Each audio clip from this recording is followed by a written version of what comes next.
रहा है, डायग्राम दिख रहे हैं, ब्लॉक्स के, करंट के, सब चीजों से, तो आप बोलोगे कि ये तो फिजिक्स है। उसमें कुछ रिएक्शंस दिख रहे हैं तो आप बोलोगे कि ये केमिस्ट्री है। और वहीं पे आपको कुछ लिविंग ऑर्गेनिजम्स अगर नजर आएंगे तो आप बोलोगे कि वो बॉटनी है। मेरे ख्याल से यही तरीका होता है पता लगाने का कि एक बुक फिजिक्स की है, केमिस्ट्री की है, या बॉटनी की है, या जोलॉजी, या जो भी बायोलॉजी की है, राइट। तो आपने कंटेंट में देखा क्या? कंटेंट में आपने कुछ फीचर्स देखे, राइट। आपने फीचर्स देखे और बोला कि ये बुक ये है, ओके ओके। तो ऐसे ही हमने कुछ फीचर्स डिफाइन किए हुए हैं, देयर सम फीचर्स डिफाइन किए हुए हैं। अब उन फीचर्स के बेसिस में मैंने क्लासिफाई किया हुआ है कि ये वाला जो ग्रुप है ये स्पंजेस है, ये वाला जो ग्रुप है ये टेनोफोरा है, ये वाला जो ग्रुप है ये प्लाट एस्केलमेंथस, ऐसे कुछ। तो इस तरीके से हम कैटेगराइज करते हैं by looking at, by giving some features to a group, कि ये ग्रुप फीचर्स इस ग्रुप के हैं। तो इस तरीके से मैं कुछ बेसिक फीचर्स जिनके बेसिस पर मैं क्लासिफाई करता हूँ, ग्रुप बनाता हूँ, उनको मैं आपके सामने डिस्कस करने जा रहा हूँ। ठीक है, कुछ बेसिक बेसिक फीचर्स मैं डिस्कस करूंगा। जैसे कि सबसे पहले एक ऑर्गेनिज्म की बात करें तो एक ऑर्गेनिज्म, ये जितने भी हमारे पास ऑर्गेनिज्म, ये सारे के सारे ऑर्गेनिजम्स की अगर हम बात करें इन जनरल, तो सबसे पहले जो बेसिक चीज मैं बताना चाहूंगा कि हम एक ऑर्गेनिज्म को उसके नंबर ऑफ जर्म लेयर्स के ऊपर क्लासिफाई करते हैं। किसके ऊपर? नंबर ऑफ जर्म लेयर्स के ऊपर। Pay attention, number of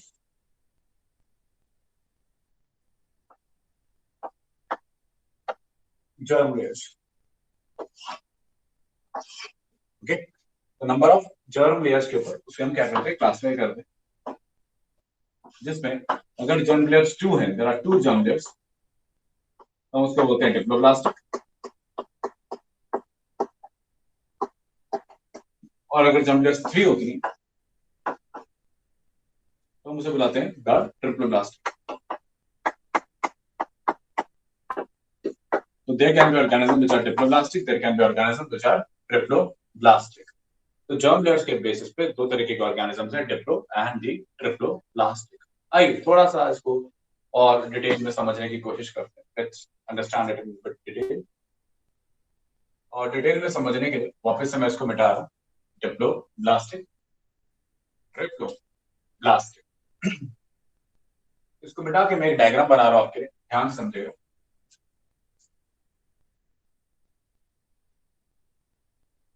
okay, let's say ये क्लियर है, ओके। ये लेयर है, द आउटर मोस्ट लेयर है। इस लेयर को मैंने एक नाम दे दिया, क्या नाम दे दिया इसको? एक्टोडर्म नाम दे दिया। क्या नाम दे दिया? एक्टोडर्म। अभी आपको समझ में आएगा कि एक्टोडर्म क्यों बोला है। एक्टो मतलब आउटसाइड, डर्म मतलब जो है, एक लेयर का नाम दे दिया एक्टोडर्म। ठीक है, फिर अब क्या हुआ? ये लेयर एक्सटेंड करी, क्या करी? एक्सटेंड करी। ठीक है, क्या करी? एक्सटेंड करी। ये ऐसे एक्सटेंड करी और अपने आप अपने ऊपर ही फोल्ड होने लगी। मतलब आप जो कैसे समझ रहे हैं इसको, ये ऐसे घूमी, ठीक है, ऐसे घूम के इस तरीके से, है ना। तो ये एक्सटेंड हुई है और अंदर, जैसे आप शर्ट को पैंट के अंदर टक इन कर लेते हैं ना, शर्ट को पैंट के अंदर टक इन कर लेते हैं, वैसे ये अंदर टक इन हो गई है। अंदर टक इन होके जैसे लेयर बन गई है इस तरीके से, राइट। ये इस तरीके से, ओके, क्लियर पॉइंट। तो ये आपकी दूसरी लेयर बन गई है। और ये जो दूसरी लेयर है ये अंदर की तरफ, इसको हमने एंडोडर्म बुला दिया। क्या बुला लिया? एंडोडर्म।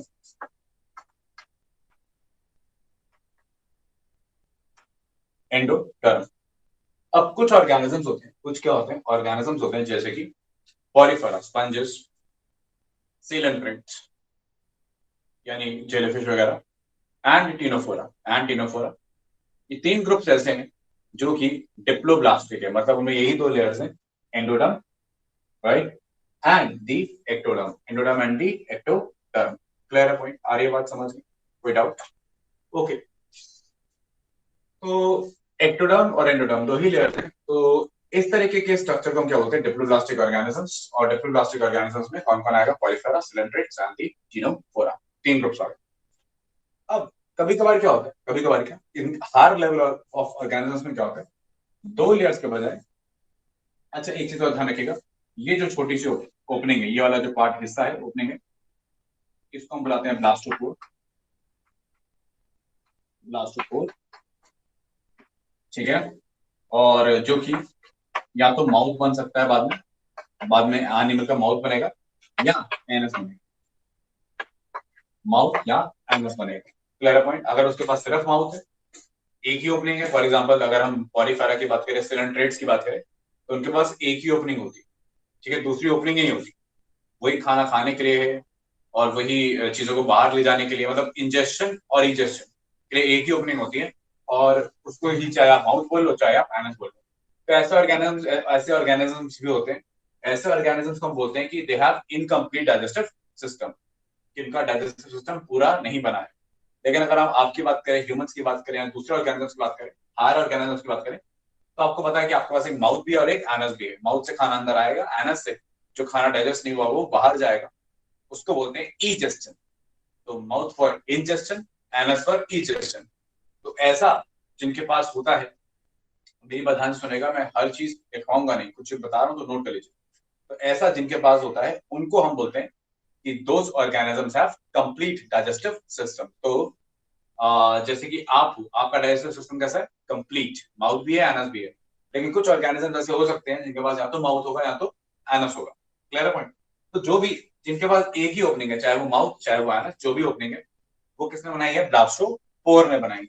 ठीक है। अब जिसके पास 2 ओपनिंग है, या तो माउथ है या तो एनस है, या तो माउथ है या तो एनस है, उनमें से एक ओपनिंग ब्लास्टोपोर ने बनाई है, और दूसरी ओपनिंग उसके अपोजिट एंड में बन जाती है। दूसरी ओपनिंग उसके अपोजिट एंड पे बन जाती है। क्लियर है पॉइंट। तो ऑर्गेनिज्म 2 तरह के हो सकते हैं, या तो सिर्फ एक ही ओपनिंग, या एक ओपनिंग ब्लास्टोपोर और दूसरी ओपनिंग उसके अपोजिट एंड पे। तो दोनों तरीके के ऑर्गेनिज्म आपको मिल जाएंगे, जिनके पास एक ही ओपनिंग वो इनकम्प्लीट डाइजेस्टिव सिस्टम, और जिनके पास दूसरी ओपनिंग की बन गई वो द कंप्लीट डाइजेस्टिव सिस्टम। अब सवाल ये आता है, अब सवाल ये आता है कि सवाल ये आता है कि जिनके पास 2 ओपनिंग है, उनमें से कौन सी वाली ओपनिंग को मैं माउथ बोलूं और कौन सी वाली ओपनिंग को एनस बोलूं। करेक्ट। जिनके पास 2 ओपनिंग हो जाती है बाद में, उनके वहां पे सवाल आता है कि मैं मैं कौन सी वाली ओपनिंग को माउथ बोलूं और कौन सी वाली ओपनिंग को एनस बोलूं। ठीक है। तो इसके लिए भी लॉजिक है। कभी कभार ऐसा होता है कि जो ब्लास्टोपोर वाली जो ओपनिंग है वो माउथ बनती है, राइट, और अपोजिट वाली ओपनिंग एनस बन जाती है। ऐसे ऑर्गेनिजम्स के लिए हमारे पास एक टर्म है जहां ब्लास्टोपोर की ओपनिंग माउथ बनती है और दूसरी वाली ओपनिंग बनती है एनस। ऐसे वाले ऑर्गेनिजम्स के लिए मेरे पास एक टर्म है, उसको हम बोलते हैं प्रोटोस्टोम्स। क्या बोलते हैं, मैं लिख रहा हूं, प्रोटोस्टोम्स। प्रोटो, प्रोटो मतलब इनिशियल, ठीक है, प्रोटो मतलब पहले, स्टोमा मतलब माउथ। भाई जैसे स्टोमेटा होता है लीव्स के अंदर, वो क्या है, ओपनिंग है, किसके लिए, एक्सचेंज ऑफ गैसेस के लिए। तो प्रोटोस्टोमा मतलब ओपनिंग। स्टोमा वर्ड बायोलॉजी में माउथ के लिए यूज होता है। फॉर एग्जाम्पल मैं बोलूं साइक्लोस्टोम्स, मतलब सर्कुलर माउथ वाले ऑर्गेनिजम्स। तो स्टोमा वर्ड बायोलॉजी में एनिमल किंगडम के अंदर या जोलॉजी के अंदर इस्तेमाल होता है to explain, to give the information, I am sorry, to give the information कि जो ऑर्गेनिज्म की बात हो रही है वो मतलब कि एनिमल किंगडम में बिलोंग करता है, मतलब कि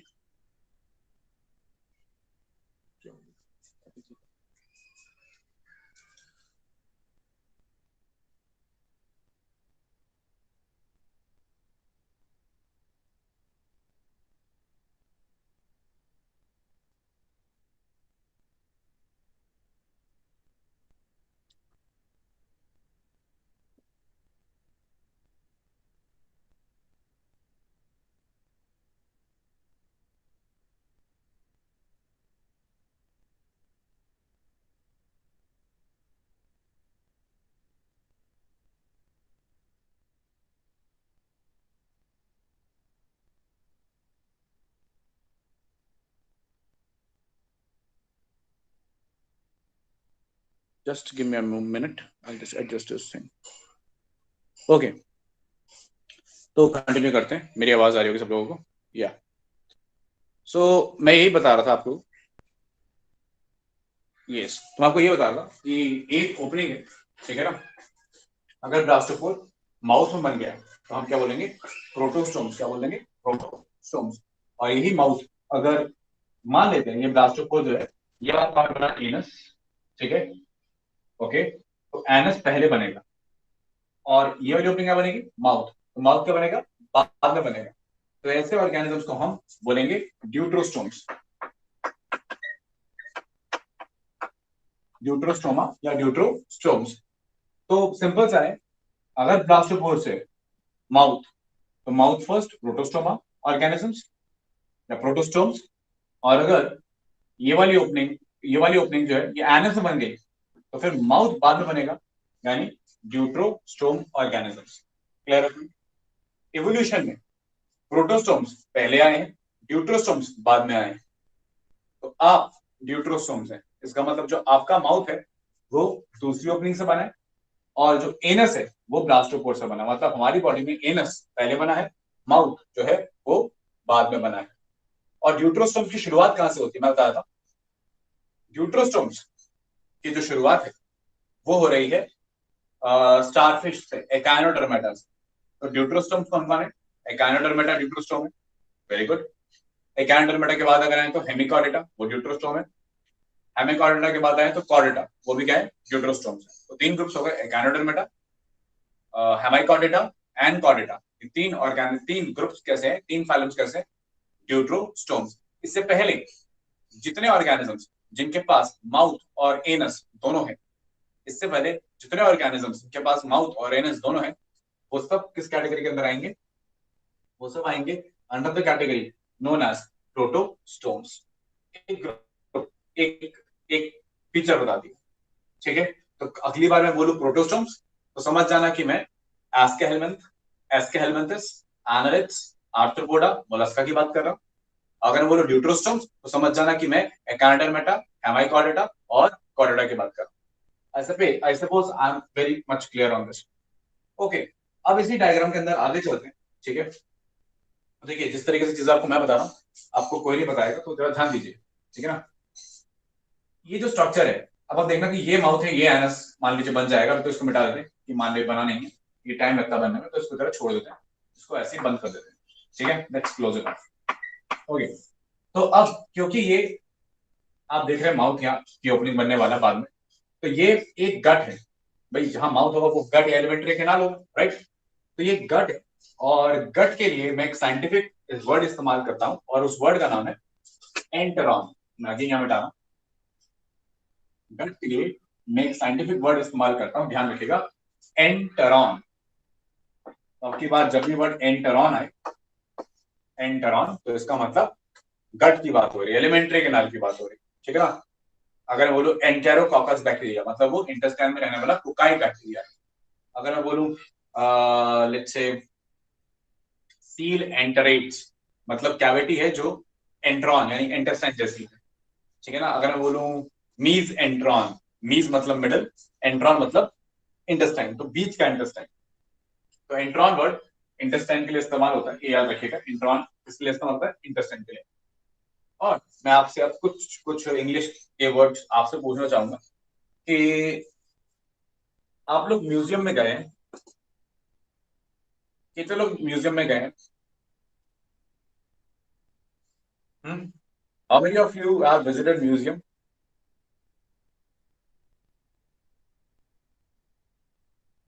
कोई आज तक किसी म्यूजियम में नहीं गया?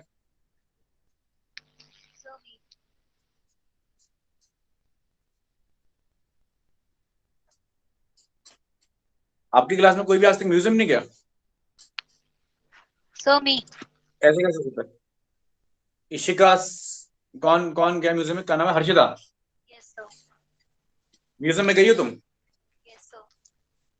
क्या क्या देखा तुमने म्यूजियम में? So I went to science museum and I saw many types of. नहीं नहीं, साइंस म्यूजियम की बात नहीं कर रहा हूँ. जहां पुरानी चीजें रखी जाती हैं उस म्यूजियम को क्या बोलते हैं?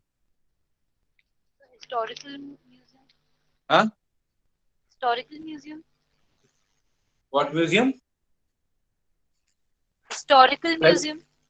Historical museum. No, it's not exact word is not historical museum. I want an exact word. किसी को पता हो तो? Sir, ancient. Ancient नहीं, पुरानी चीजें, पुरानी तलवारें, पुराने सिक्के, पुरानी पुरानी मूर्तियां. What is study of old things, digging things and finding new things? जैसे इजिप्ट में जाके लोगों ने मूर्तियां खोजी या वो Prehistoric. नहीं. Archaeology. Archaeological museums. Yes, now you're right. Archaeological museum. क्यों बोलते हैं उसको archaeological museum? क्यों बोलते हैं archaeological museum? Because जितने भी medieval ancient time की चीजें होती हैं उसे देख करके जो भी find हुई होती हैं वहां पे store करी जाती हैं. देखो आर्के का मतलब प्रिमिटिव होता है, राइट? Archae means primitive. इसलिए if I say आर्कियोलॉजी मतलब स्टडी ऑफ ओल्ड थिंग्स, पुरानी चीजें, एंशिएंट टाइम की चीजें, ठीक है ना, तो उसको बोलते हैं आर्कियोलॉजी, राइट? और जो पुरानी चीजों का म्यूजियम होता है उसे बोलते हैं archaeological museum, like archaeological survey of India. तो मुझे लगा कि आपने सबने अब आपको मुझे रियलाइज हो रहा है कि आप सब लोगों ने ये नाम सुना होगा, आपके दिमाग में नहीं आ रहा होगा, आर्कियोलॉजिकल म्यूजियम. ठीक है, अब आपको आरके का मतलब समझ में आ गया. अच्छा, अब मुझे ये बताओ कि ये भी एक एलिमेंट्री कैनाल है, एंडरॉन, राइट? ये भी क्या है, एक एलिमेंट्री कैनाल है, लेकिन ये एलिमेंट्री कैनाल आपका नहीं है, ये ऑर्गेनिज्म का नहीं है, ये एम्ब्रियो का है, प्रिमिटिव है ना? तो क्योंकि ये प्रिमिटिव है और लेट्स से किसका है, एम्ब्रियो का है, ठीक है, इसलिए इस एलिमेंट्री कैनाल को या इस एंटरॉन को मैं सिंपल एंट्रॉन नहीं बोलता, मैं इसको क्या नाम देता हूं, आर्के एंट्रॉन या सिंपली आर्क एंट्रॉन. ठीक है ना, आर्के प्लस एंट्रॉन, आर्क एंट्रॉन. तो आर्क एंट्रॉन है, ठीक है, याद रखिएगा. और आर्क एंट्रॉन की ओपनिंग क्या होती है, ब्लास्टोपोर, जो माउथ बन सकती है या एनस, माउथ बनेगी तो प्रोटोस्टोम्स, एनस बनेगी तो deuterostomes. As simple as that. अब एक और चीज है कि यहां पर आप समझिए ध्यान से, यहां पर इस लेयर से बीचों बीच एक और लेयर डेवलप कर जाती है. एक लेयर कैसे डेवलप करती है देखिए, समझेगा. यहां से ये एक्सटेंड करते हैं, ठीक है, ये यहां से एक्सटेंड किए इस तरफ से, इस तरफ से ये एक्सटेंड किए और ये एक्सटेंड किए अंदर की तरफ ऐसे करके यहां, राइट? और नीचे से ये एक्सटेंड किए. मतलब कहने का मतलब ये है कि आप ऐसा समझिए कि ये पूरा ऐसे था कर्वी, ये ऐसे कर्वी था, ऐसे था, ये ऐसे ऐसे घूमते घूमते गोल हो गया, एक पाउच बन गया. तो आपको क्या दिखेगा यहाँ पे एक पाउच दिखेगा. क्या दिखेगा? पाउच. ये पाउच सा बना देते हैं. तो I just draw a pouch. यहाँ पे आपको ये पाउच दिखेगा, पाउच लाइक दिस, इस तरीके से. यहाँ पे एक पाउच बन जाता है, ये देखिए पाउच है, और ये भी एक पाउच है. ये पाउच एंडोडर्म से इवॉल्व हुआ है, ऐसा बोल सकते हैं. ठीक है, क्लियर? और इस पाउच को हम बोलते हैं दी एंट्रोसेलोमिक पाउच. ठीक है, उसे भूल जाइए, इसे हम पाउच है, ठीक है ना. अब ये जो पाउच है ये धीरे धीरे ग्रो करता है. क्या करता है? ग्रो करता है. कैसे ग्रो करेगा? ये डेवलप होता जाएगा, होता जाएगा, होता जाएगा, होता जाएगा, और ये वाला हिस्सा यहाँ के मिल जाएगा, है ना? यह हिस्सा आपके यहाँ मिल गया, राइट? ये वाला हिस्सा आपके यहाँ मिल गया,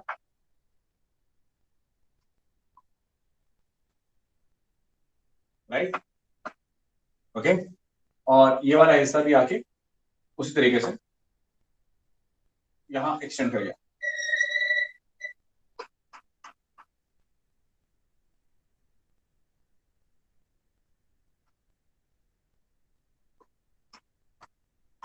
और ये वाला हिस्सा जाके यहाँ एक्सटेंड कर,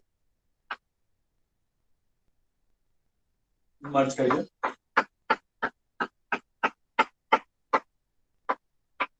ओके, सो इस तरीके से ये पूरा पाउच आप समझिए, ये पाउच बड़ा हो गया और पूरे में क्या कर गया, एक्सटेंड कर गया, राइट।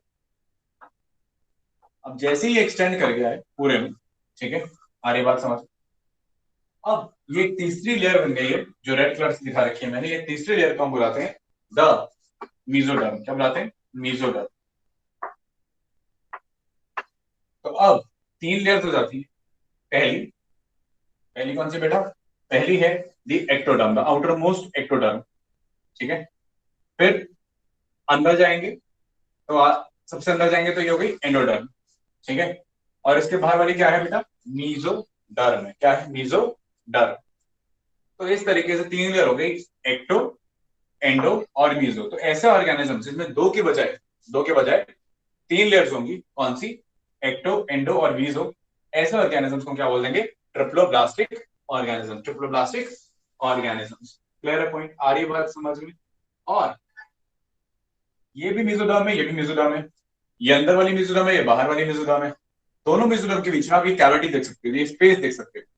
इस स्पेस में, ये जो स्पेस है दोनों मेसोडर्म के बीच में, इस स्पेस को बेटा हम एक नाम देते हैं। क्या नाम देते हैं? सीलोम। क्या नाम देते हैं? सीलोम। और वो ऑर्गेनिजम्स जिनके पास ये सीलोम रहता है, वो ऑर्गेनिज्म जिनके पास ये सीलोम रहता है, उनको हम बोल देते हैं सीलोमेट्स। और जिन ऑर्गेनिजम्स के पास ये सीलोम नहीं रहता है, बॉडी कैविटी नहीं रहती है, उनको हम बोल देते हैं ए सीलोमेट्स। मतलब कुछ ऑर्गेनिज्म ऐसे भी होते हैं जिनके पास दोनों मेसोडर्म के बीच में स्पेस नहीं होता है, ठीक है। जिनके पास दोनों मेसोडर्म के बीच में स्पेस नहीं होता है, उन ऑर्गेनिज्म को हम ए सिलोमेट्स बोल देते हैं। या जिनके पास मेसोडर्म भी नहीं होगी, उनको भी हम ए सिलोमेट बोल सकते हैं इस कॉन्टेक्स्ट में कि सीलोम तो उनके पास भी नहीं होगा। देखिए, ए वर्ड, जो वर्ड ए है, वो एंटाई दिखाता है। मतलब कि फॉर एग्जांपल किसी को बोला पोडा, पोडा मतलब जिसके पास पैर है वो पोडा हो गया। फिर बोला ए पोडा, जिसके पास पैर नहीं है वो हो गया ए पोडा, ठीक है ना। बोला सेलुलर, जिसके पास सेल है वो सेलुलर। जब बोला ए सेलुलर, जो सेल नहीं है वो ए सेलुलर। आ रही बात समझ में? तो ए वर्ड जो हम लगाते हैं अपोजिट के लिए लगाते हैं। जैसे एक आध एग्जांपल और लूं तो बायोटिक मतलब जो लिविंग है, ए बायोटिक मतलब जो नॉन लिविंग है। तो सीलोमेट जिसके पास सीलोम है, ए सीलोमेट जिसके पास सीलोम नहीं है। तो मैंने आपको इस डायग्राम से बहुत सारे कॉन्सेप्ट बता दिए, जैसे कि डिप्लोब्लास्टिक क्या होता है, ट्रिप्लोब्लास्टिक क्या होता है, ठीक है, क्लियर। फिर मैंने आपको ये भी बता दिया कि ट्रिप्लोब्लास्टिक के साथ साथ मैंने आपको ये भी बता दिया कि लेट्स से ये व्हाट डू आई से, ब्लास्टोपोर क्या होता है, माउथ क्या होता है, एनस क्या होता है, आर्केंट्रॉन क्या है, इनकम्प्लीट डाइजेस्टिव सिस्टम क्या है, कंप्लीट डाइजेस्टिव सिस्टम क्या है, ठीक है ना, प्रोटोस्टोम्स क्या है, ड्यूटोस्टोम्स क्या है, ये सारी बातें मैंने आपको क्लियर कर दी हैं, ठीक है। आइए अब थोड़ा सा हम एक चीज और पढ़ा, इसी डायग्राम के अंदर आपको एक चीज और इंटरेस्टिंग बताता। मीजोडर्म से कुछ ऑर्गेनिज्म के अंदर एक रॉड लाइक स्ट्रक्चर डेवलप होता है। क्या डेवलप होता है? एक रॉड लाइक स्ट्रक्चर डेवलप होता है। अभी मैं इसको ऐसे गोल गोल दिखा रहा हूँ, ऐसे गोल इसलिए दिखा रहा हूँ क्योंकि ये डायग्राम जो आप देख रहे हो ना, ये ट्रांसफर सेक्शन है। ट्रांसफर सेक्शन मतलब कि मान लो ये ऑर्गेनिज्म का एम्ब्रियो था, ठीक है, मैंने उसको ऐसे कट किया और ऊपर से देख रहा हूँ, ठीक है ना, तो ये ट्रांसफर सेक्शन है। आप समझो कि रॉड लाइक स्ट्रक्चर ऐसा होगा, ऐसे बाहर निकला होगा, तो मैंने उसका एक पार्ट दिखाया ये यहाँ पे, लेट्स से ये मेसोडर्म से ड्राइव है। किससे ड्राइव है? मेसोडर्म से ड्राइव है। इस रॉड लाइक स्ट्रक्चर को मैंने एक नाम दिया है। क्या नाम दिया है? इसका नाम दिया है नोटोकॉर्ड। क्या नाम दिया है? नोटोकॉर्ड। तो ये रॉड लाइक स्ट्रक्चर है, ठीक है, जिसको हम नोटोकॉर्ड कह रहे हैं। ये सपोर्ट के लिए होता है। किसके लिए होता है? सपोर्ट के लिए होता है। और ये कुछ ऑर्गेनिजम्स के अंदर ही बनता है। और उन कुछ ऑर्गेनिजम्स को हम सिंपली बुलाते हैं कॉर्डेट्स। ये नोटोकॉर्ड का कॉर्ड चुरा लिया, नोटोकॉर्ड का कॉर्ड चुरा लिया, तो जिनके पास नोटोकॉर्ड है उसको बोल दिया कॉर्डेट्स। और आपको पता है कि कॉर्डेट हमारे पास एक ही फाइलम है, तो 11 फाइलम में से जो आखिरी फाइलम है उसी में नोटोकॉर्ड बनता है। सिर्फ इसलिए मैं उन्हीं को क्या बुलाता हूँ? कॉर्डेट्स बुलाता हूँ। और बाकी सारे फाइलम जो हैं, जैसे कि Porifera, coelenterate, Ctenophora, Platyhelminthes, Aschelminthes, annelids, Arthropoda, Mollusca, Echinodermata, Hemichordata, इन सारे फाइलम्स को मैं ग्रुप करके एक नाम दे देता हूँ दी नॉन कॉर्डेटा। भाई जिनके पास नोटोकॉर्ड है वो कॉर्डेटा, और जिनके पास नोटोकॉर्ड नहीं है वो क्या हो गए, नॉन कॉर्डेटा। ओके, सो नोटोकॉर्ड के ऊपर डिफाइन है ऑर्गेनिजम्स एज कॉर्डेट्स और नॉन कॉर्डेट्स। तो आपको आई सपोज काफी सारी चीजें क्लियर हो गई हैं। अच्छा, ये जो नोटोकॉर्ड है इसका एक और इंपॉर्टेंस है, ये जो नोटोकॉर्ड है कुछ ऑर्गेनिजम्स में, मतलब कुछ नहीं, मोस्टली कॉर्डेट्स में, हर एक नहीं, मोस्टली कॉर्डेट्स के अंदर ये जो नोटोकॉर्ड है ये वर्टिब्रल कॉलम में भी कन्वर्ट हो जाती है। वर्टिब्रल कॉलम, वर्टिब्रल कॉलम क्या है, आपकी रीढ़ की हड्डी, यस, ये आपकी बैकबोन, ये तो ये जो बनी है ये किससे बनी, डिराइव हुई है, ये नोटोकॉर्ड से ही क्या हुई है, डिराइव हुई है। लेकिन सब में ऐसा नहीं होता, कुछ नोटोकॉर्ड ऐसे भी होते हैं जिनके पास वर्टिब्रल कॉलम नहीं होता। जैसे कि एक एग्जांपल बताता हूँ आपको, एक एग्जांपल है लेट्स से साल्पा, साल्पा छोड़ो, साल्पा इज टफ, एस्टीडिया। ओके, एस्टीडिया, एस्टीडिया कैसा एग्जांपल है, ASCIDIA, ASCIDIA, एस्टीडिया एक एग्जांपल है। वो ऐसा कॉर्डेट है, उसके पास नोटोकॉर्ड तो है लेकिन वो नोटोकॉर्ड कन्वर्ट नहीं हुई है किसमें, वर्टिब्रल कॉलम में, तो वो कॉर्डेट है, वो क्या है, कॉर्डेट, बट वो, मगर वो वर्टिब्रेट नहीं है। अगेन ये वर्ड इंपॉर्टेंट है कि वर्टिब्रेट हम उस ऑर्गेनिज्म को कहेंगे जिसके पास नोटोकॉर्ड होगी और नोटोकॉर्ड वर्टिब्रल कॉलम में कन्वर्ट हो गई होगी। और अगर नोटोकॉर्ड नोटोकॉर्ड ही रहती है और वर्टिब्रल कॉलम में कन्वर्ट नहीं होती तो फिर हम उसे सिर्फ कॉर्ड बोलेंगे, वर्टिब्रेट नहीं बोलेंगे।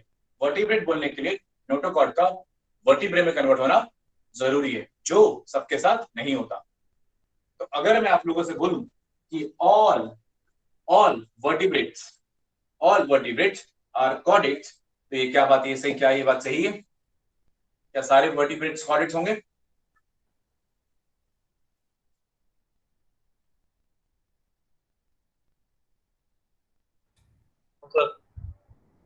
Yes sir. यस सारे सर। वर्टिब्रेट्स कॉर्डेट होंगे, क्योंकि क्योंकि वर्टिब्रेट मतलब वर्टिबल कॉलम होना, और वर्टिबल कॉलम कैसे बन सकता है, नोटोकॉर्ड से बन सकता है। तो अगर वर्टिब्रेट है तो कॉर्डेट तो रहा ही होगा, क्लियर।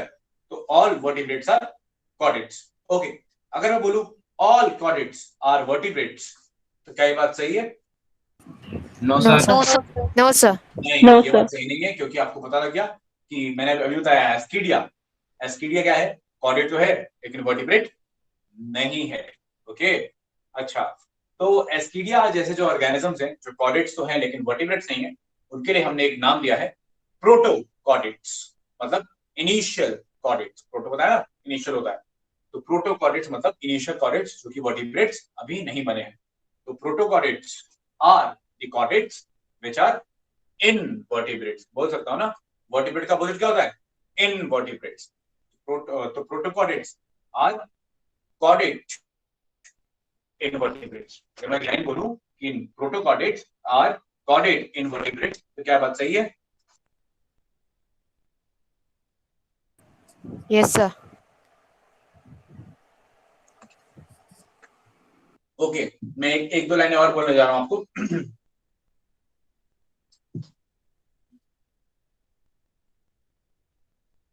अगर मैं बोलूं all invertebrates, all invertebrates are non chordates, तो क्या बात सही है? इनवर्टिब्रेट्स No, का sir. मतलब जो वर्टिब्रेट नहीं है। No sir. कौन बोल रहा है, क्या लड़की नाम नाम है तेरा? आशिरा, क्या नाम है, पढ़ाने जा रहा हूँ। अखिला। अखिला, अखिला कौन से स्कूल से तू? केरला स्कूल। केरला स्कूल। जी। You stay at Kerala only? No, my school's name is Kerala School. School's name is Kerala School. Where do you stay? I stay in Gazipur, East Stay Delhi. at Gazipur. East Delhi, Gazipur. Okay, I know Gazipur. Okay. How? Okay. So now tell me, can we say that line that all invertebrates are non-cordates? No, they are Why? chordates. All invertebrates are cordates. Yes. All invertebrates are cordates. Okay, Porifera is an invertebrate and does not have vertebral column. Is it a chordate? Oh, no, sir. Then Sorry, sir. no, I'm not asking for your apologies. I'm not interested in anybody's apologies. I'm only interested in the concept.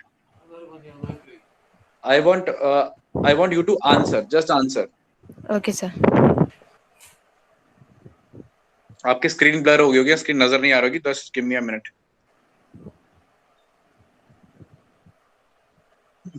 Just give me a minute. मैं actually आपका ये camera पूरा ही एकदम adjust कर लूं.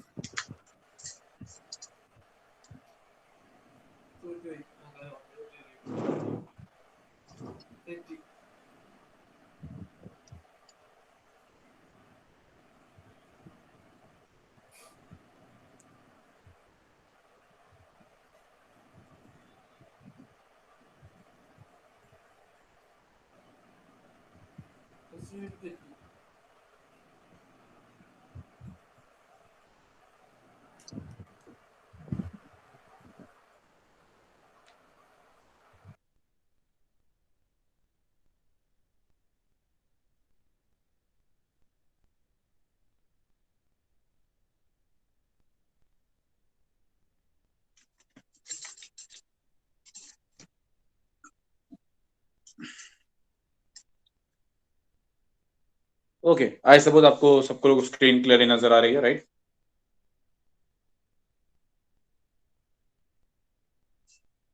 हाँ भाई, screen सबको नजर आ रही है clearly? Yes sir. Yes sir. Yes okay, sir. चलिए आगे कंटिन्यू करते हैं. ठीक है, तो मैं आप लोगों से वही पूछ रहा था कि all invertebrates are non chordates. क्या ऐसा मैं कह सकता हूं?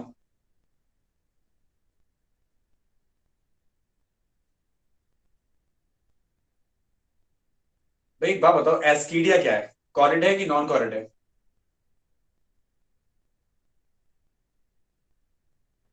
कॉर्डेट.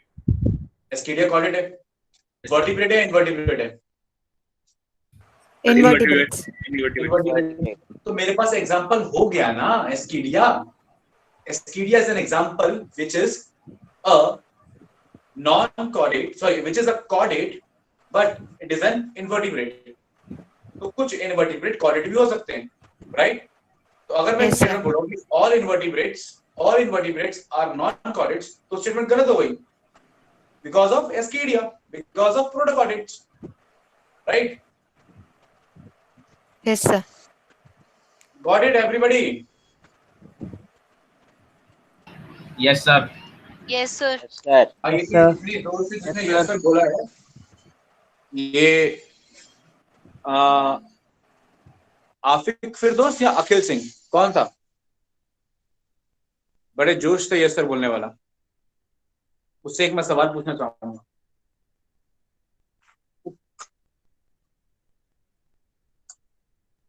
हाँ, आपके फिरदौस, माइक चल रहा है तुम्हारा? Yes sir. हाँ, एक बात बताओ, एक स्टेटमेंट और बोल रहा हूं मैं, मुझे बताना सही है गलत. अगर मैं बोलूं all non chordates are invertebrates, तो मैं क्या सही बोल रहा हूं? Yes sir. Very good. तो आपको ये चारों स्टेटमेंट समझ में आ गई ना कि all non chordates are invertebrates, ये स्टेटमेंट सही है. Okay, all invertebrates are non chordates, ये स्टेटमेंट गलत है. ऑल कॉर्डेट्स आर वर्टिब्रेट्स, ये स्टेटमेंट गलत है. ऑल वर्टिब्रेट्स आर कॉर्डेट्स, ये स्टेटमेंट सही है. इनको समझ में आ गया? अच्छी बात है. जिसको नहीं समझ में आया वो बैठना, आराम से ध्यान लगाना, मेडिटेट करना, आंखें बंद करना. ठीक है, अपने आप सोचना इसके बारे में, आ जाएगा. फिर भी नहीं आता तो फिर मैं आपको दोबारा बता दूंगा नेक्स्ट टाइम. ठीक है, तो अभी के लिए हम चलते हैं थोड़ा सा एनसीईआरटी के बारे में. एनसीईआरटी के डायग्राम से देख लेते हैं. मैंने आपको सब चीजें तो बताई थी, आपको थोड़े से एनसीईआरटी के डायग्राम डिस्कस कर लेते हैं. ओके, एनसीईआरटी के डायग्राम के ऊपर अगर हम जाएंगे तो ध्यान से समझेगा. एनसीईआरटी ने कुछ ऐसे डायग्राम बना रहे हैं. एक तो ये डायग्राम बनाया है जिसमें एक अंदर लेयर एंडोडर्म है, ओके, कौन सी लेयर है? एंडोडर्म, ठीक। और फिर एंडोडर्म के बाद एक ऐसे ऐसे कैविटीज बनाई है, उसको बोला है मेसोग्लिया। क्या बोला है? मेसोग्लिया। मेसोग्लिया क्या होता है? मेसोग्लिया कनेक्टिव टिश्यू है, मतलब कि कुछ लूज फाइबर्स, कुछ कनेक्टिव टिश्यू नहीं बोल सकते क्योंकि कहीं में टिश्यू आते नहीं है, लूज फाइबर्स और कुछ लूज लूज से प्रोटीन्स, ग्लाइकोप्रोटीन, सब तरह की चीज। तो बीच का ये मेसोग्लिया पार्ट होता है, लेयर नहीं है ये, सिर्फ थोड़ा ग्लू लाइक स्ट्रक्चर है, केमिकल ग्लू लाइक मतलब कोई एडहेसिव स्ट्रक्चर। फिर बाद में एक आउटर लेयर बना रखी है और उस आउटर लेयर का नाम दिया हुआ है आपकी एनसीईआरटी ने द एक्टोडर्म। और इस तरीके का डायग्राम उन्होंने बना रखा है, किसके लिए? कौन सा ऑर्गेनिज्म हुआ ये डायग्राम बना रखा है किसके लिए? डिप्लोब्लास्टिक, ट्रिप्लोब्लास्टिक के लिए? Diploblastic sir. डिप्लोब्लास्टिक। डिप्लोब्लास्टिक क्यों? वही तो लेयर्स है, कौन कौन सी? एक्टोडर्म आउटर वाली, एंडोडर्म अंदर वाली, कहानी खत्म। अच्छा, फिर उन्होंने कुछ डायग्राम बनाया, डायग्राम और बताता हूं मैं आपको, बड़ा इंटरेस्टिंग सा, इसी के नीचे बनाता हूं। ट्रिप्लोब्लास्टिक ऑर्गेनिज्म का बनाया बिना सीलोम के। ट्रिप्लोब्लास्टिक है बिना सीलोम के, कैसे? एक लेयर है जिसको बोल दिया उन्होंने एंडोडर्म, ठीक है। फिर उसके बाद एक और लेयर बना दी, उसको बोल दिया उन्होंने मेसोडर्म। अब मेसोग्लिया की जगह एक प्रॉपर लेयर बना दी गई है, दैट इज मेसोडर्म।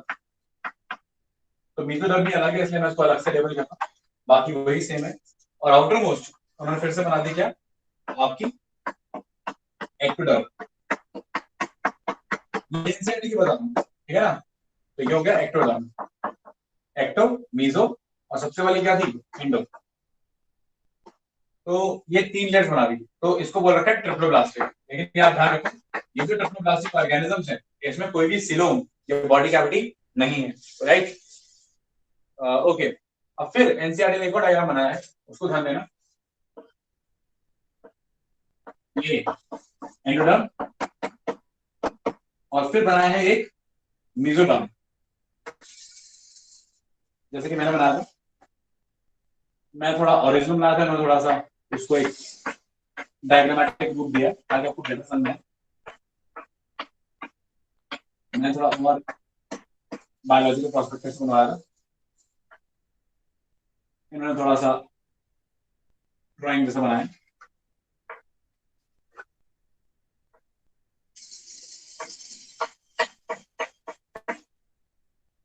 और सॉरी,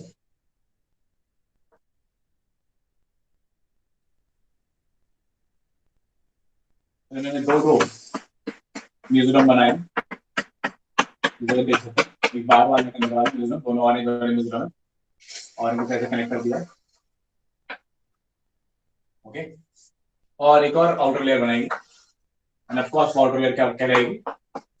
रहेगी आपको एक्टोडर्म, ओके। आउटर लेयर ये एक्टोडर्म, तो ये हो गई एक्टोडर्म, एक्टोडर्म, ठीक है। ये है मीजो, ये भी है मीजो, ठीक है। और ये थी एंडो। तो एक डेफिनेशन देखिए, एक कैविटी है, there is a cavity, there is a cavity, ये पूरी कैविटी है, ये कैविटी है, this is a cavity which is lined by mesoderm. इस तरफ भी मेसोडर्म, इस तरफ भी मेसोडर्म, तो it is cavity lined by mesoderm. इसको क्या बोला हमने, क्या बोला था इसको? क्या बोलते हैं इस कैविटी को? सीलम। Coelom, very good. इसी को बोला था हमने सीलोम, और जिनके पास ये है वो कौन है? Coelomates, clear? या एक और डायग्राम देखिए, आपको और इंटरेस्ट आएगा, एक डायग्राम और देखिए, बड़ा इंटरेस्टिंग डायग्राम है वो भी। और क्या क्या हो सकता है, ध्यान से समझना। और हो सकता है, देखो ये भी इंटरेस्टिंग है। कभी कभार एक एंडोडर्म होती है, इनर लेयर हो गई हमेशा की तरह एंडोडर्म। अच्छा, फिर हमने क्या देखा कि इसके साथ साथ, इसके साथ साथ एक आउटर लेयर भी है एक्टोडर्म, आउटर लेयर होगी ना एक्टोडर्म, जो भी ectoderm, okay, the ectoderm, right? Okay. और अंदर वाली क्या है? अंदर वाली है एंडोडर्म,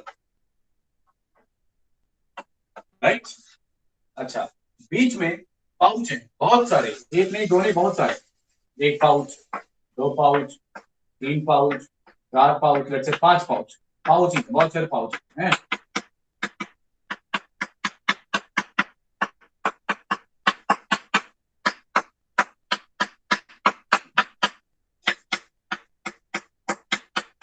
ओके, ये पाउच है। इन पाउच को क्या बोला बेटा? Mesoderm pouch. ये मीजोडर्म की पाउच है, mesoderm pouch, mesodermal pouch, mesodermal pouch. तो ये जो डायग्राम है, अब देखो ये लग तो सीलोम रही है, लग रही है ना सीलोम, लेकिन इसमें और इसमें क्या फर्क है? इसमें और इस कैविटी में क्या फर्क है? आपको दोनों डायग्राम दिख रहे हैं ना? लो ध्यान से देखो, दोनों कैविटी में क्या फर्क नजर आ रहा है? तुम लोग को जो पढ़ा रहा हूं तुमको दिमाग में जा भी रहा है या सब कुछ ऊपर से जा रहा है तुम्हारे दिमाग के?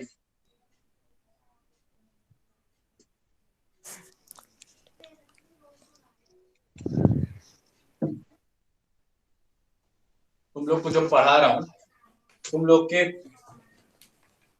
दिमाग में जा रहा है या सब ऊपर से जा रहा है?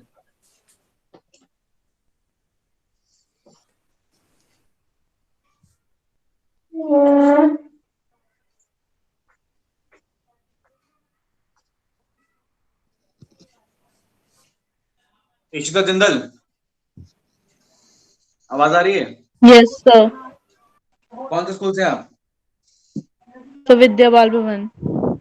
विद्या बाल भवन। कहाँ है ये? Mayur Vihar phase 3। Mayur Vihar phase 3।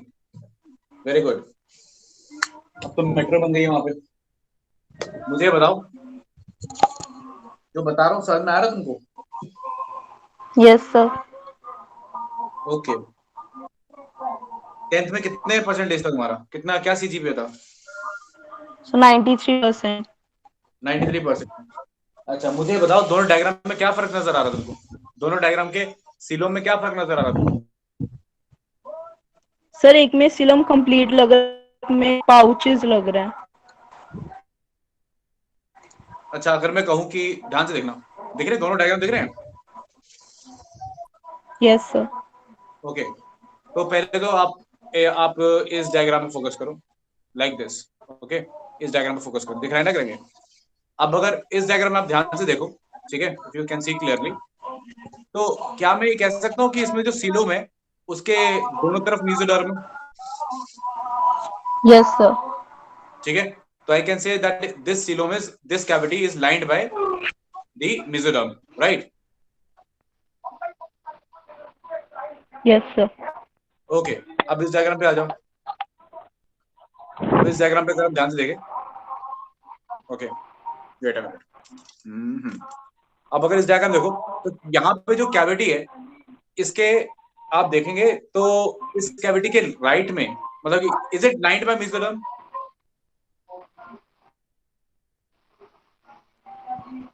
Yes sir, clear है मेजोडर्म। नहीं, क्या इसमें जो कैविटी है वो मीजोडर्म से लाइंड है?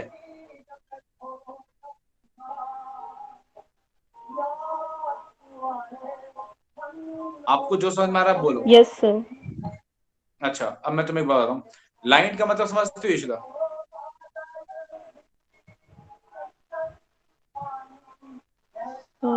मतलब बीच में किसी चीज। सैंडविच खाती हो तुम? You eat sandwiches? Yes sir. What kind of sandwiches you like? So sir toast. कैसा भी सैंडविच, लेट्स से एक सैंडविच है, उसके दाएं बाएं मतलब ब्रेड ब्रेड है, ब्रेड के बीच में वेजीज है, राइट? सैंडविच सैंडविच बोलेंगे ना यस सर। उसको। अब यस सर। अब मैं क्या बोलूंगा अगर मैं बोलूं veggies are lined by bread? Veggies are lined by bread, got it? Yes. ठीक है, अब बताओ कि क्या यहाँ पे जो कैविटी है is that lined by mesoderm? No sir.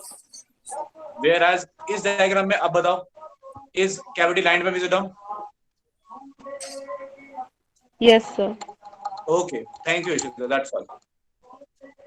तो जैसे कि आप लोगों ने भी इशिता और मेरी कन्वर्सेशन सुनी होगी, आप लोगों को समझ में आया होगा कि सीलोम हम उस बॉडी कैविटी को बोलेंगे जहां पे जो कैविटी है that is lined by mesoderm. अगर कैविटी मेसोडर्म से लाइंड नहीं है तब हम उसको सीलोम नहीं कह सकते।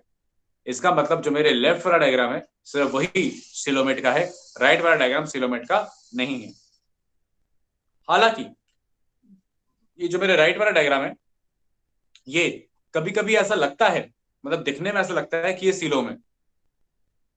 तो दिखने में जो पोडिया जैसा दिखे लेकिन पोडिया हो ना, पैर ना हो, उसे आप क्या बोलाते हो?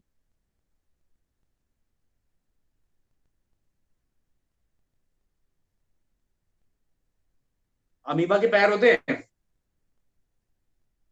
No, sir. लेकिन वो चलता है Yes, sir. इसकी मदद से, Pseudopodia. Pseudopodia. Pseudopodia. Very good. तो स्यूडोपोडिया क्या बोलते हैं? स्यूडो मतलब फॉल्स, पोडिया मतलब फीट। Eight. तो वो फीट जो फॉल्स हो, फॉल्स फीट। Yes, sir. ओके, ये एप्पल फ्रूट है? Yes, sir. नहीं है। फ्रूट वो जो ओवरी से बने, एप्पल ओवरी से बनता ही नहीं है। तो apple seems a fruit but it's not a fruit, it's not derived from ovary, it's derived from thalamus. तो it is known as pseudo fruit. Okay, तो सूडो का मतलब फॉल्स है। फॉर एग्जांपल एक और टर्म बता देता हूं आपको। एक एपिथेलिया जो दिखे स्ट्रैटिफाइड लेकिन स्ट्रैटिफाइड होना, वो गए स्यूडो स्ट्रैटिफाइड। तो स्यूडो वर्ड हम फॉल्स के लिए इस्तेमाल करते हैं, ठीक है ना। तो उसी तरीके से वो सीलोम, वो कैविटी जो सीलोम जैसे दिख रही है लेकिन सीलोम नहीं है, उसको क्या नाम देना चाहिए?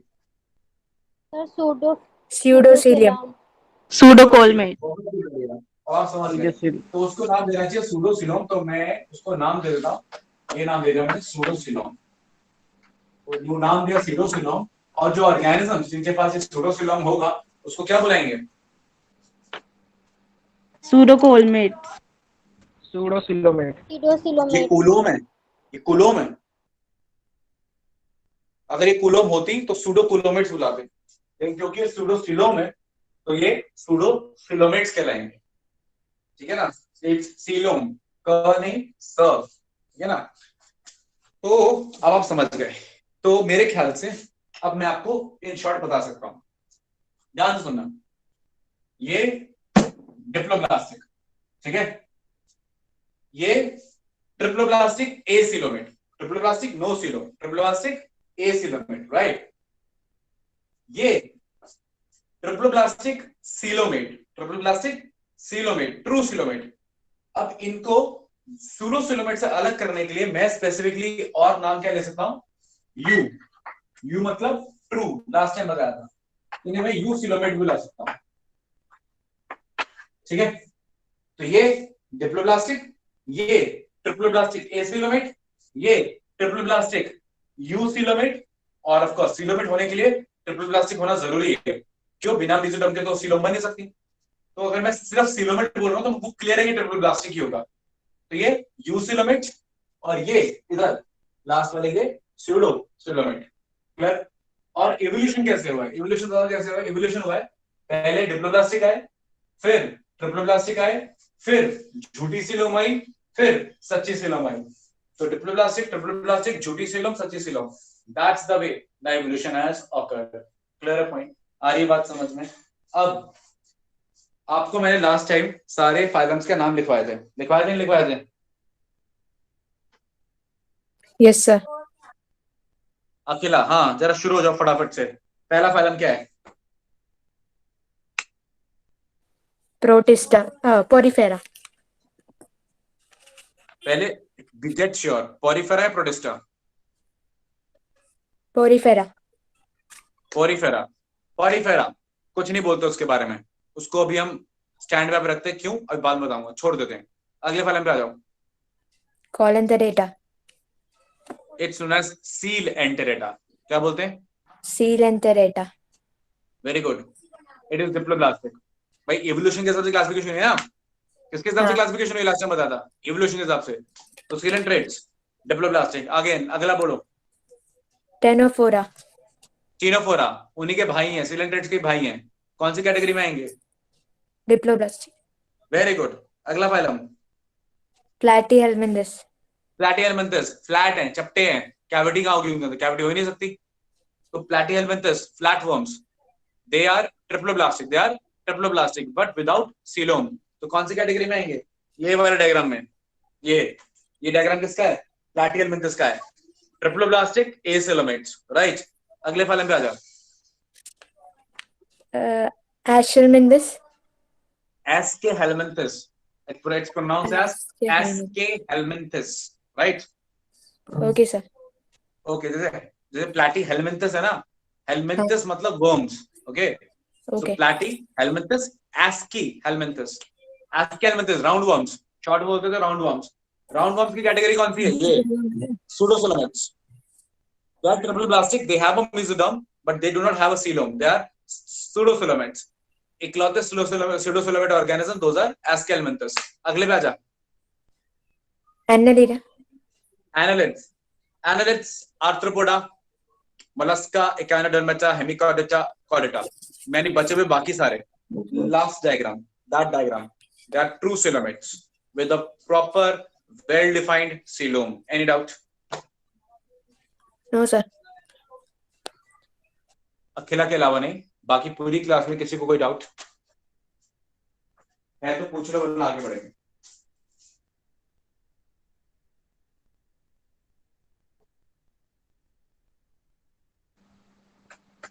सर A1 नोट कोड बता दीजिए। क्या कर दूं? क्या करना है?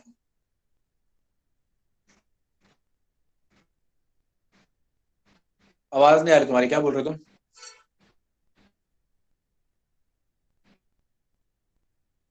मैसेज में लिख दो।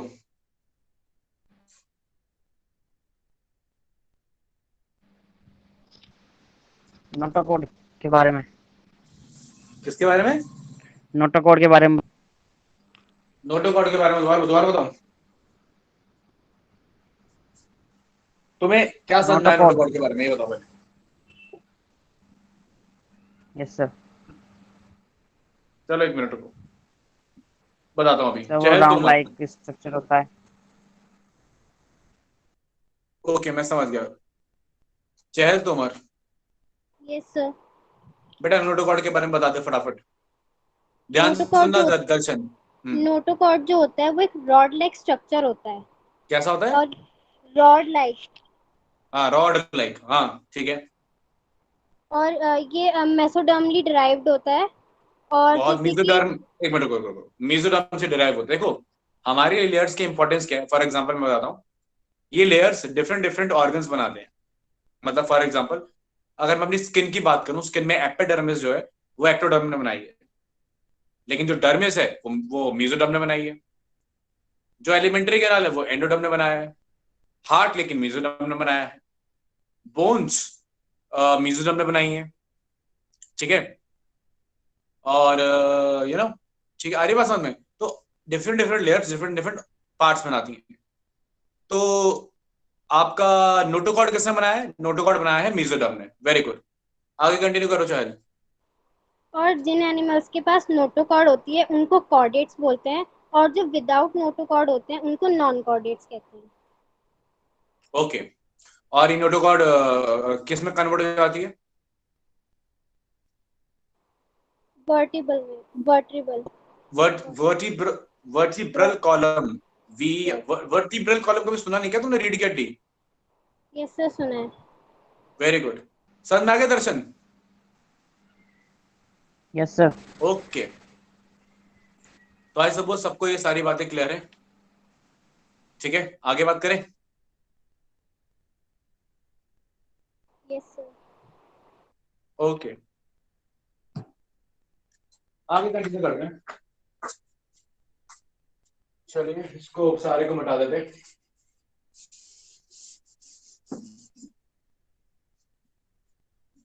चल कौन सी स्कूल से तुम? Sir Guru Harkrishan public school, Loni road, Shahdara. Guru Harikrishan public school Dhoni road Shahdara.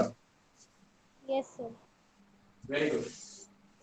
और ये क्या नाम है इस लड़के का? दर्शन कौन से स्कूल से? सर सरदार पटेल शिव सरदार विहार में पटेल। कामन नगर। हाँ, कहाँ पे? यस सर सरदार पटेल कहाँ शिव पे है? विहार करावल नगर। अच्छा, शिव विहार काल नगर, ठीक है। शिव विहार करावल नगर दिल्ली। धन्यवाद। चलिए आगे बात करते हैं। तो नोटोकॉड हो गया, जर्नल्स हो गई, मिजोरम हो गई, सब हो गया। डाइजेस्टिव सिस्टम हो गया, बता दिया कंप्लीट इनकम्प्लीट होता है। आगे बात करते हैं सिंपल सा एग्जांपल। एक अगला फीचर पे आते हैं। प्रोटोस्टोम ड्यूटोस्टोम बता दिया। अगला फीचर मुझे तुम्हें बताना है मेटाबॉलिज्म।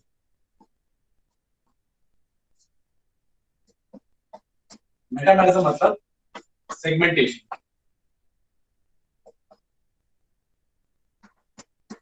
मेटाबॉलिज्म मतलब बॉडी जो है, जैसे आप देखिए इसको, ये एक अर्थ फॉर्म है। क्या है? This an earth form. तो आप इसकी अर्थों की बॉडी देखोगे तो इसमें सेगमेंट्स है, मेटाबॉलिज्म, ठीक है ना? तो ये क्या एग्जिबिट कर रहा है? मेटाबॉलिज्म एग्जिबिट कर रहा है। अच्छा, ये जरूरी नहीं है कि ऑर्गेनिज्म एडल्ट हो तभी मेटाबॉलिज्म शो करे, ठीक है ना?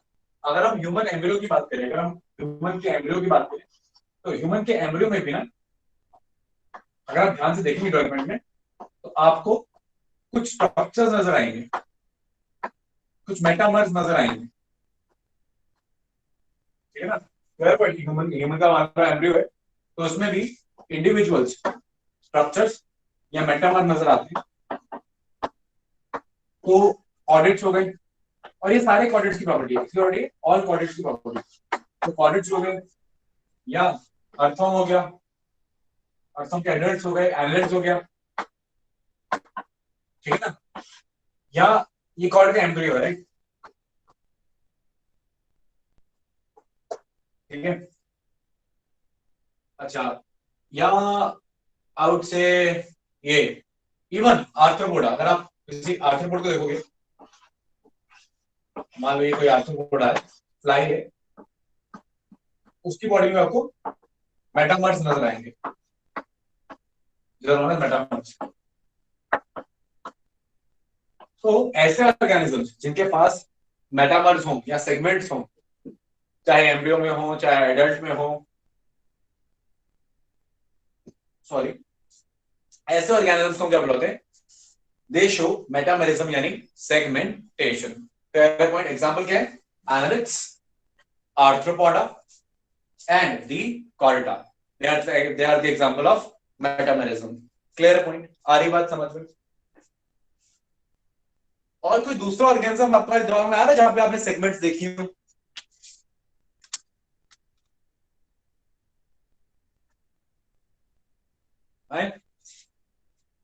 समझ गया ना मेटामरिज्म क्या है? कोई डाउट तो नहीं मेटामरिज्म में? पहले बताओ, मेटामरिज्म में कोई डाउट तो नहीं है सब किसी को? No sir. ओके। अच्छा, मुझे बताओ, क्या कोई दूसरा ऑर्गेनिज्म ऐसा देखा है जिसमें मेटामर्स हो? कौन सा फॉर्म? Tape form. हाँ, ये बहुत बड़ा एग्जांपल लिया, टेप फॉर्म।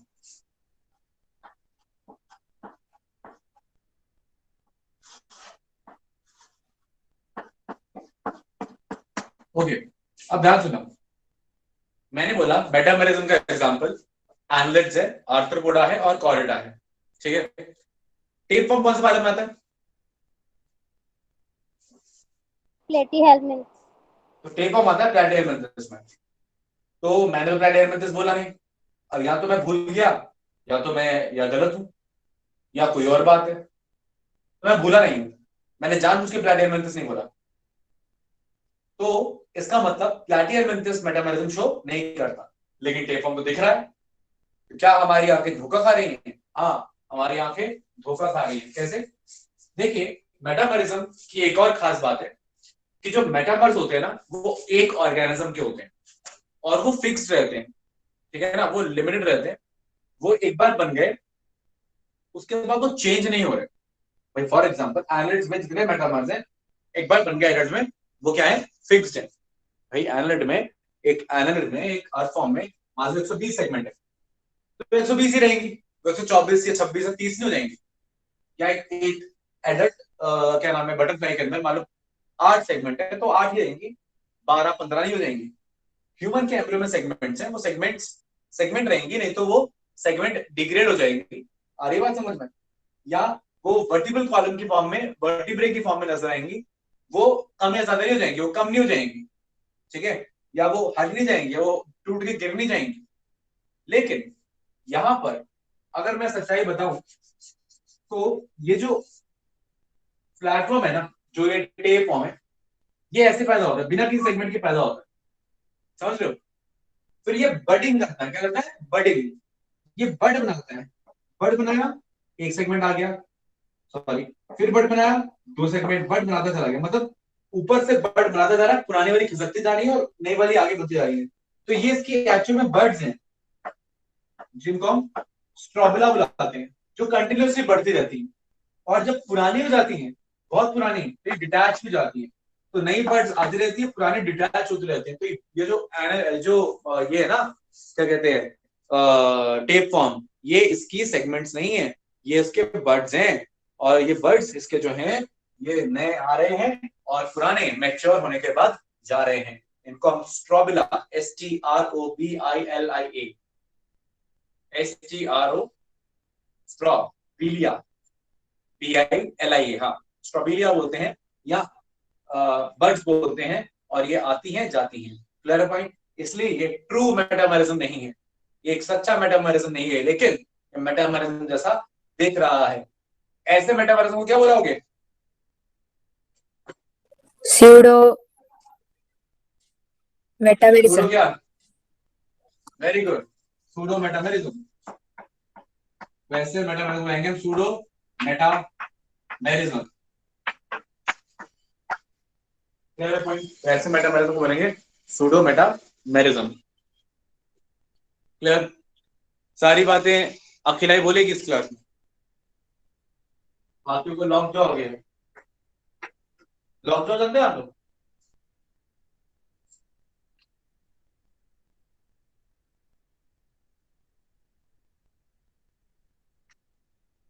लॉक जो है डिसऑर्डर नोन एज टेटनस, उसमें मुंह ऐसा टेढ़ा हो जाता है, पैरालाइज हो जाता है मुंह, फिर बोला नहीं जाता, ठीक है ना।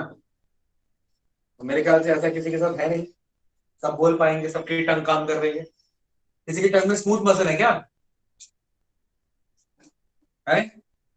स्मूथ मसल और स्केलेटल मसल में फर्क समझते हो ना? क्या फर्क होता है स्मूथ मसल और स्केलेटल मसल में? हम्म?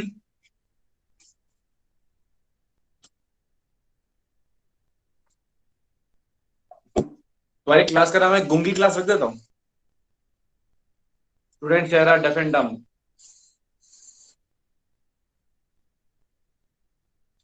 क्या होता है स्मूथ मसल, स्केलेटल मसल?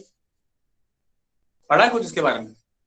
ये एनिमल किंगडम से रिलेटेड नहीं है, वैसे ही बात कर रहा हूँ।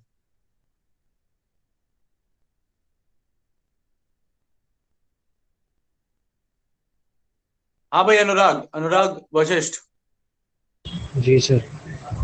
क्या होता है स्मूथ मसल? सर पता नहीं, शायद कौन सर से जो स्कूल पे हो? स्किल saint Joseph academy, Savita Agra? Vihar. हाँ हाँ सविता विहार, विवेक विहार। हाँ, देख यार, सेंट जोसेफ अकेडमी। हाँ, मेरे बहुत सारे दोस्त थे वहां पे उसके टाइम। खैर, तो सुनना ध्यान से मेरी बात, सब लोग। कोई है और क्लास में जिसको पता हो डिफरेंस स्मूथ मसल का और स्केलेटल मसल का?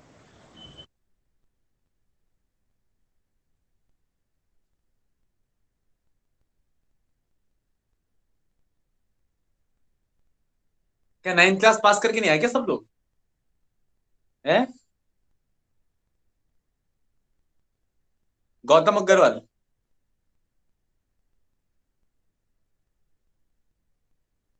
Yes, sir.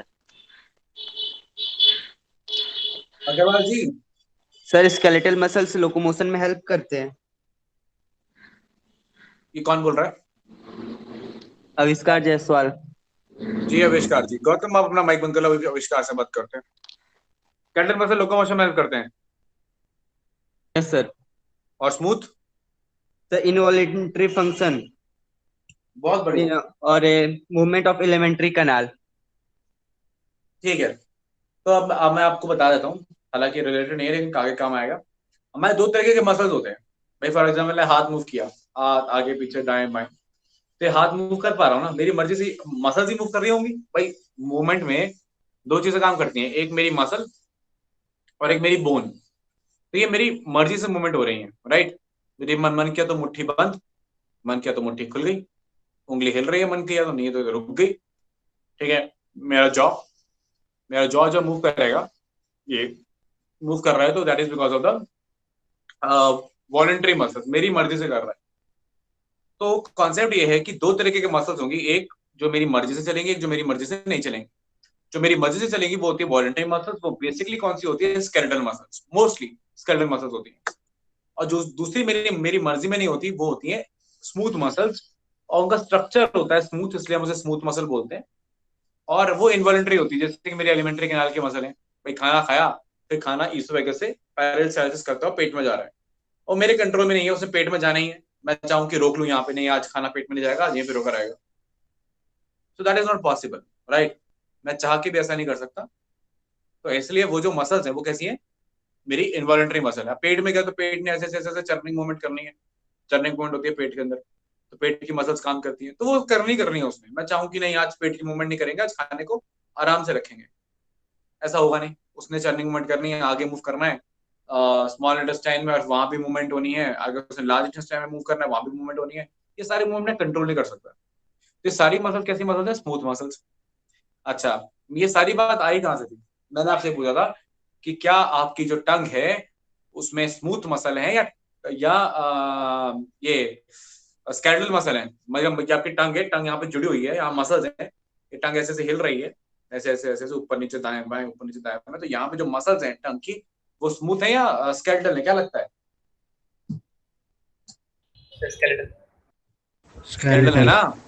हाँ, यही मैं कह रहा था, जब सब लोगों की स्केलेटल मसल है टंग के अंदर, तो मतलब आपकी मर्जी में है ना, तो आप चाहेंगे तो बोल पाएंगे ना, कि नहीं बोल पाएंगे? Yes sir. तो बोलते क्यों नहीं है फिर आप? तो पूछता रहता हूँ, ये सद में आ गया, वो सद में आ गया, ये पता है वो पता है। मुझे लगा तुम्हारे टंग के अंदर स्मूथ मसल है, इनवॉलेंटरी मसल है, अपने आप चलती है, जब तुम्हारे कंट्रोल में है ही नहीं। ऐसा नहीं है ना? No, sir. हाँ, गुड। तो वही मैं बोल रहा था कि ऐसा नहीं कि इकलौती सारी बातें मैं ये अकेला से सुनूंगा, या दो चार स्टूडेंट और ही बात करेंगे, बाकी यहाँ पे तमाशा देखेंगे बैठ के। It's not a like a concert. हाँ भाई, कॉन्सर्ट चल रहा है, लेडी गागा आएंगी, गाना सुनाएंगे, चले जाएंगे। It's not like that. अच्छा, पहले बताया था teaching is a two way thing. मैं पूछूंगा, आप कुछ बताएंगे, कुछ मैं बताऊंगा। अगर आप कुछ नहीं बताएंगे तो मैं भी कुछ नहीं बताऊंगा। Okay, it's a two way deal. आप मुझे कुछ बताएंगे तो मैं आपको कुछ बताऊंगा। म्यूचुअलिज्म। आप मुझे कुछ नहीं बताएंगे तो मैं भी आपको कुछ नहीं बताऊंगा। ठीक है, याद रखना इस बात को।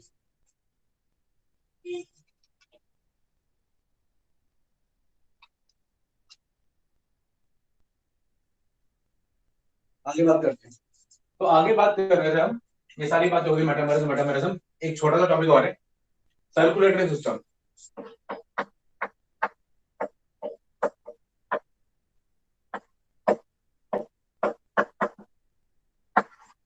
अब देखिए सर्कुलेटरी सिस्टम क्या है, ये आपको पता है कि, चलो क्या पता है बताओ, चलो तुम ही बताओगे, मैं कुछ बताऊंगा। ये पढ़ के आया तुम 10th क्लास में, बच्चों वाली चीजें हैं। क्या है सर्कुलेटरी सिस्टम?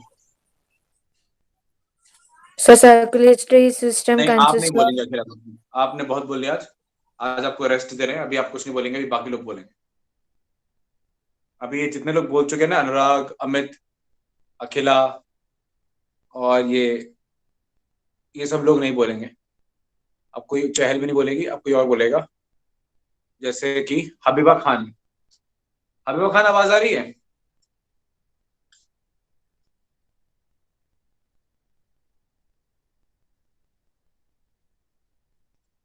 छोड़िए। हर्ष शर्मा।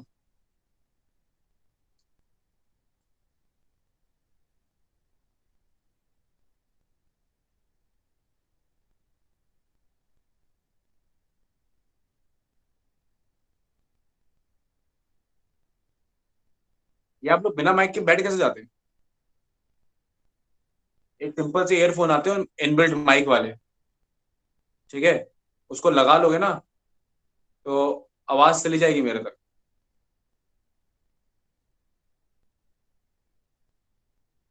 इशिता जिन इशिता जिंदल, आपसे बात हो गई मेरी आज? Yes sir. ठीक है। करुणा Rajawat. Sir, circulatory system is a system which allows the blood to uh, to circulate the oxygen, carbon dioxide, and all the nutrients in the body. अच्छा, और पता है तुम बच्चों ने ना बायोलॉजी को बड़ा ही कॉम्प्लिकेटेड बना रखा है, वेरी कॉम्प्लिकेटेड। मैं इतना इजी से पढ़ा रहा हूँ कि देखो ये लेयर है, देखो ये दूसरी लेयर है, देखो इसको माइंडोडम कह रहे हैं, बीच में कैविटी आ गई, और तुम ऐसे मुझे बता रहे हो जैसे पता नहीं कहीं पे एग्जाम में क्वेश्चन लिख रहा हूँ। I am not asking you कि एग्जाम में क्वेश्चन लिखो, बस बता दो, समझा दो सर्कुलेटरी सिस्टम क्या होता है। बस समझो कि मैं 5th क्लास का स्टूडेंट हूँ और मुझे कुछ नहीं पता सर्कुलेटरी के बारे में, just explain me in that way.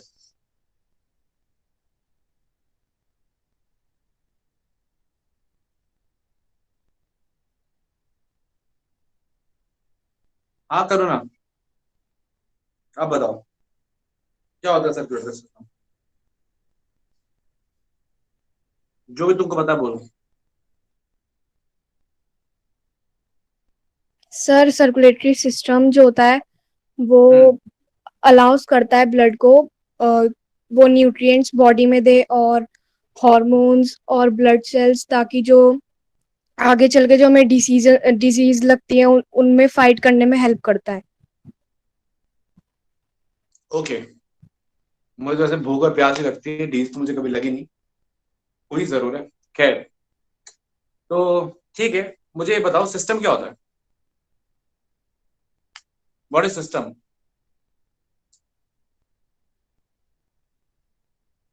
ये सर्कुलेटरी सिस्टम का आगे जो सिस्टम दबा हुआ है, इससे क्या मतलब?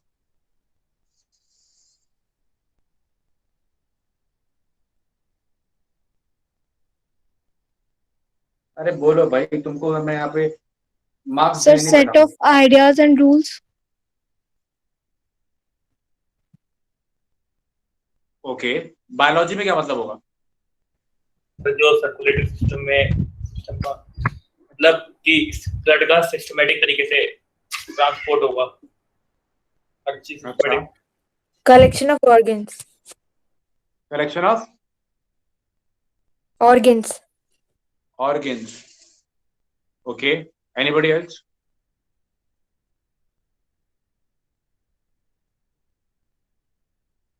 तुम्हारी बॉडी में और क्या क्या सिस्टम है?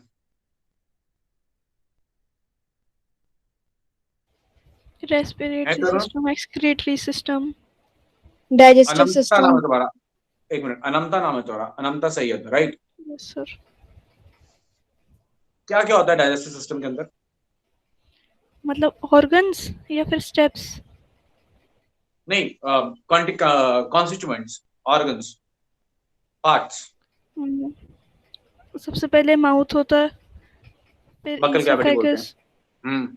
बक्कल कैविटी, फिर ईसोफेगस, हम्म फिर स्टमक, फिर स्मॉल इंटेस्टाइन, फिर लार्ज इंटेस्टाइन, फिर रेक्टम और फिर एनस। बस ये तो एलिमेंट्री का नालू पूरा, इसके अलावा और भी कुछ आएगा डाइजेस्टिव सिस्टम में? Sir, stomach, liver and pancreas. Liver भी तो आएगा, लिवर भी आएगा, पैनक्रियास भी आएगा। बहुत ही बढ़िया बात। Gall bladder. Gall bladder, very good. अच्छा अब मैं तुम्हें कुछ पॉइंट बताता हूँ, देखो ध्यान से सुनना। हाँ सब लोग माइक बंद कर दो अपना, ध्यान सुनो। जो अमीबा है ना, अमीबा, इसके पास डाइजेशन के लिए क्या होता है? पहले चलो मुझे बताओ, अमीबा के पास डाइजेशन के लिए क्या है? सूडोपोडिया। डाइजेशन के लिए तो लोकोमोशन के लिए, सर फूड इंजेक्शन के लिए वैक्यूल। है, फूड वैक्यूल भी बोलते हैं। चलो मैं बताता हूँ, देखो जो अमीबा है ना, वो एक ही सेल है, उसने डाइजेशन करनी है तो उसके लिए एक आध सेल ऑर्गेनेल हो सकता है ना। रेस्पिरेशन करनी है तो वही सेल से ही करेगा, डिफ्यूजन डिफ्यूजन जैसे मर्जी करे, हमें क्या लेना, ठीक है। तो रेस्पिरेशन करनी है वो भी सेल से ही करेगा, डाइजेशन करनी है वो भी सेल से करेगा, एक्सक्रीशन करनी है वो भी सेल ही करेगा, है ना। रिस्पॉन्ड करना आसपास के एनवायरनमेंट को, वो भी वही सेल ही करेगा। मतलब digestion, respiration, excretion, circulation, control, coordination, ये सारे काम वो इकलौता सेल अपने आप में करता है। इसलिए मैं बोलता हूँ कि that organism has cellular level of organisation. उसका ऑर्गेनाइजेशन मतलब वो यूनिसेलुलर है, मतलब यूनिसेलुलर का मतलब एक सेल वो सारे काम कर रहा है, ठीक। थोड़ा सा इवॉल्व होते हैं यूनिसेलुलर से ऑर्गेनिज्म क्या हुए, पॉलीफेरा जैसे हो गए। पॉलीफेरा में क्या है, ग्रुप ऑफ सेल्स हैं। एक सेल है क्वानोसाइट, नाम सुन लो, बाद में बताएंगे, वो डाइजेशन करता है।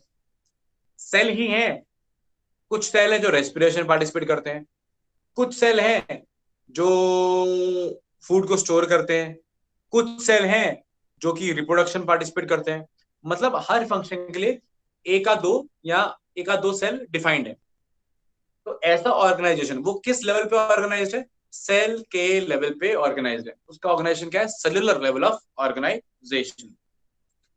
यही अगर हम पहुंच जाएं सिलेंट्रेट्स के पास, तो वहां टिश्यू है, रेस्पिरेशन कर रहा है टिश्यू, रिप्रोडक्शन कर रहा है टिश्यू, नर्वस सिस्टम के साथ कौन काम कर रहा है, टिश्यू। तो वहां टिश्यू आ जाए, सेल की जगह किसने काम करना शुरू कर दिया, टिश्यू ने। तो उसका लेवल ऑफ ऑर्गेनाइजेशन क्या है, tissue level of organisation.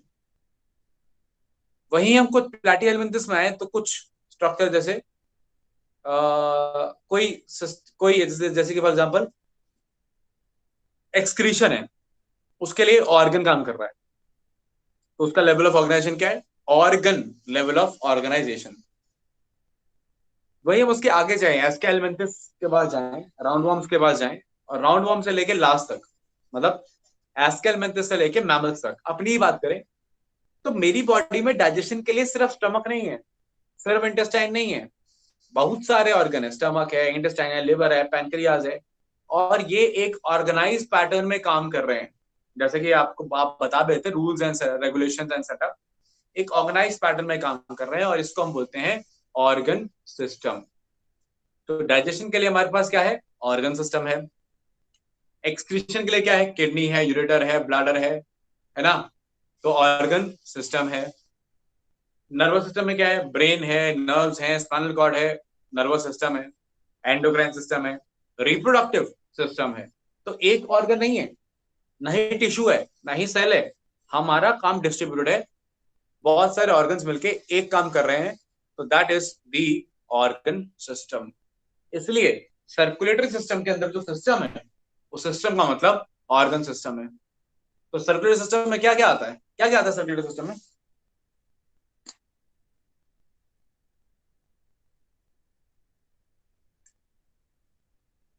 Blood, बोलो। हार्ट। हाँ, ब्लड आएगा, हार्ट। तो सर्कुलेटरी का मतलब घुमाना फिराना। अगर मैं बोलूं कि ये इंफॉर्मेशन सर्कुलेट कर देना, मैं गया, मैंने जाके लेट्स से हर्ष को बताया कि हर्ष कल जूलॉजी की क्लास में टेस्ट होगा, और इस बात को सर्कुलेट कर देना। तो हर्ष क्या करेगा, वो दो और बच्चों को बताएगा, दो और को बताएंगे, ऐसे बताते बताते बात फैल जाएगी, ठीक है ना।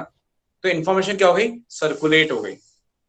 तो हमारी बॉडी में भी ना देखो सर्कुलेशन बड़ा जरूरी है। सर्कुलेशन किसका, हर चीज का भाई। हमारी बॉडी बहुत सारे ऑर्गन्स हैं, बहुत सारे टिश्यूज हैं। अब मैंने सांस ली, सांस कहाँ गई, लंग्स में। अभी सारी सांस लंग्स लेके बैठ जाए कि भाई हम तो सारी सांस रखेंगे अपने पास ही, हम किसी को नहीं देंगे, ऐसे काम चलेगा नहीं। मेरा तो एक कोना सर है, नाक भी है, हाथ के टिप्स भी हैं, पैर भी हैं, ये दूर जाके तक पैर है।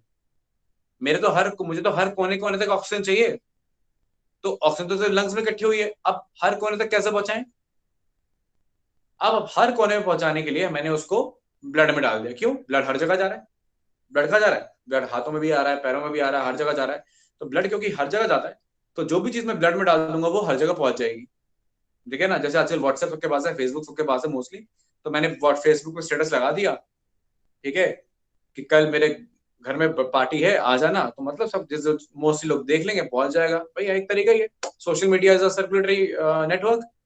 तो वैसे ही मैंने जो भी ब्लड में डाल दी है ऑक्सीजन, अब ब्लड जहां जहां जाएगा वहां वहां जाके ऑक्सीजन को डिलीवर करके आ जाएगा। ठीक है, तो मेरा जो ब्लड है वो हो गया सर्कुलेटरी फ्लूइड। ठीक, आ रही बात समझ में? अच्छा, अब ब्लड अपने आप तो घूमेगा नहीं। क्यों नहीं घूमेगा?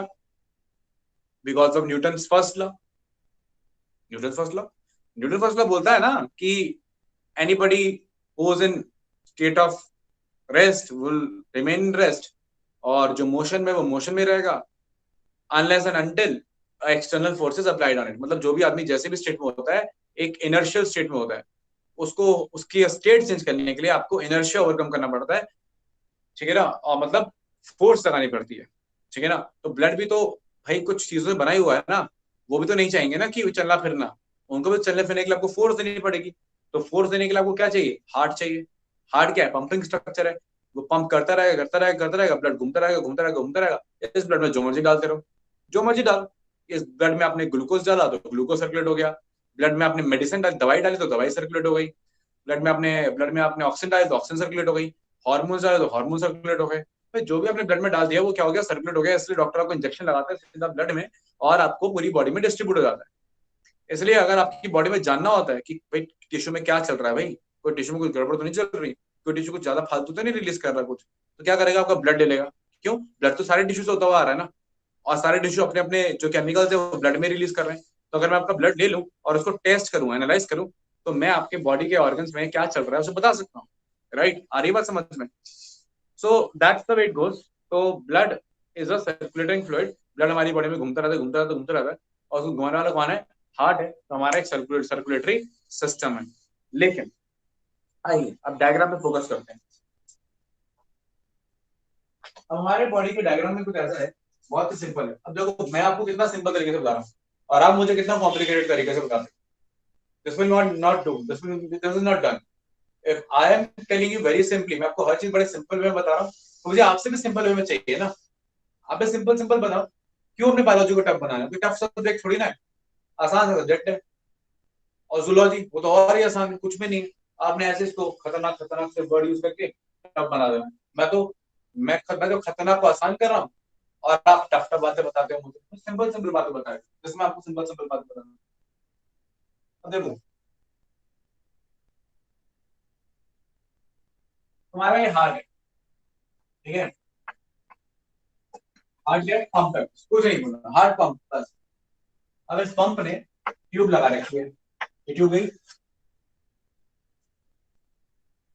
ट्यूब में क्या है? पहले तो एक मोटी ट्यूब है, ठीक है? मोटी ट्यूब को बोलते हैं आर्टरी। क्या बोलते हैं इसको? आर्टरी। फिर आर्टरी की ब्रांचेस हो गई। आर्टरी की ब्रांच को क्या बोला मैंने? आर्टरियोल्स।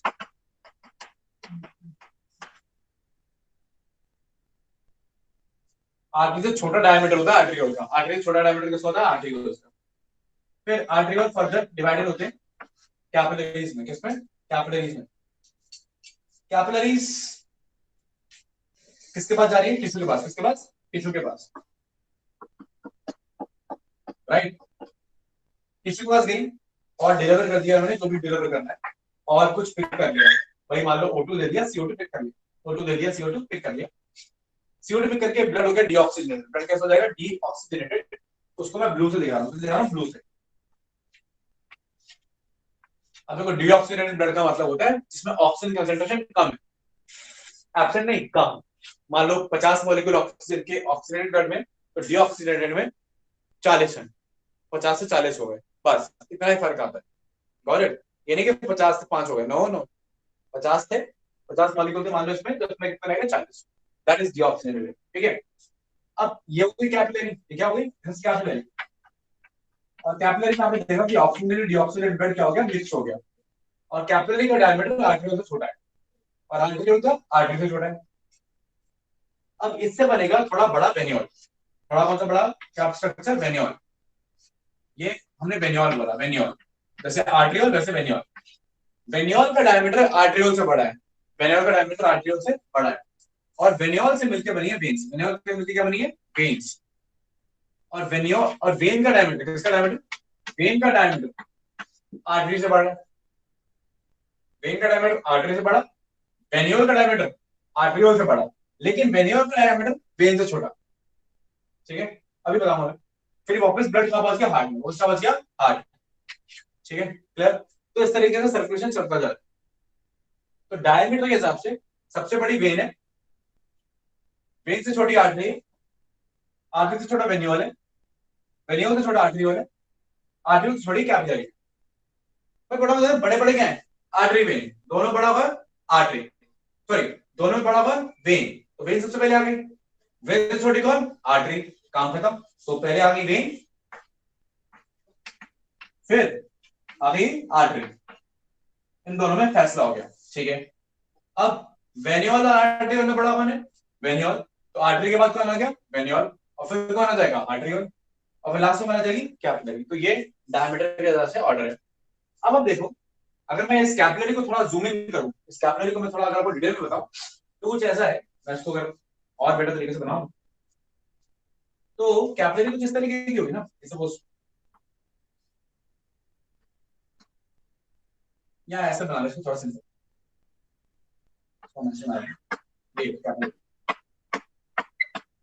ठीक है, ऐसे बनाते कैपिलरी। अब जो कैपिलरी में जो ब्लड है ना, वो कहाँ घूम रहा है? वो जा रहा है, जा रहा है, जा रहा है। क्या ब्लड बाहर निकल के आ रहा है? नहीं, ब्लड बाहर निकल के नहीं आ रहा। हाँ, ब्लड से थोड़ा बहुत फ्लूइड बाहर आ जाएगा। ठीक है, और फिर टिश्यू से भी कुछ फ्लूइड बाहर आएगा जो ब्लड में जाएगा। और इस आदान प्रदान में काफी सारा फ्लूइड यहाँ बाहर आ जाएगा टिश्यू के आसपास। इस आदान प्रदान में बहुत सारा फ्लूइड टिश्यू के बाहर भरा रह जाएगा। इस भरे हुए फ्लूइड को हम बोलते हैं टिश्यू फ्लूइड। क्या बोलते हैं? Tissue fluid. बॉडी में 70% वाटर ही है ना, ठीक है ना। तो हमारा जो ब्लड है ना, वो एनक्लोज स्ट्रक्चर में घूम रहा है, चाहे आर्टरी में घूमे, चाहे आर्टेरियल में घूमे, चाहे कैपिलरी में घूमे, एनक्लोज है। ब्लड निकल के बाहर नहीं आ रहा। हाँ, ब्लड का प्लाज्मा थोड़ा वो बाहर आ सकता है, टिश्यू फ्लूइड बना सकता है, लेकिन कोई ब्लड निकल के बाहर नहीं आ रहा। तो हमारा जो सर्कुलेटरी सिस्टम है वो एनक्लोज्ड है, कवर्ड है। तो ऐसे सर्कुलेटरी सिस्टम को हम क्या बोलेंगे? द क्लोज्ड सर्कुलेटरी सिस्टम, जिसमें टिश्यू और ब्लड डायरेक्ट कांटेक्ट में नहीं आते। टिश्यू से कुछ चाहिए ब्लड को, तो ब्लड पहले वो चीज टिश्यू फ्लूइड में आएगी, फिर ब्लड में जाएगी, और ब्लड से कुछ टिश्यू में जाना है तो पहले वो टिश्यू फ्लूइड में आएगा, फिर वो टिश्यू में जाएगा। Clear? So there is no direct contact between tissue and the blood. ऐसे को हम बोलते हैं क्लोज्ड सर्कुलेटरी सिस्टम। ठीक, क्लियर? अब इसके अपोजिट क्या हो सकता है? इसके अपोजिट क्या हो सकता है? आओ मैं आपको दिखाता, यहां समझते हैं। ओके, इस वाले हिस्से में देखो ध्यान से, ये वाले पार्ट में देखो। अब इसके अपोजिट क्या होगा कि आपके पास हार्ट है। यहां मैं इसी डायग्राम को मिटा दे रहा हूं, ठीक है? आपने अगर बना लिया हो तो इसी डायग्राम को मैं मिटा रहा हूं।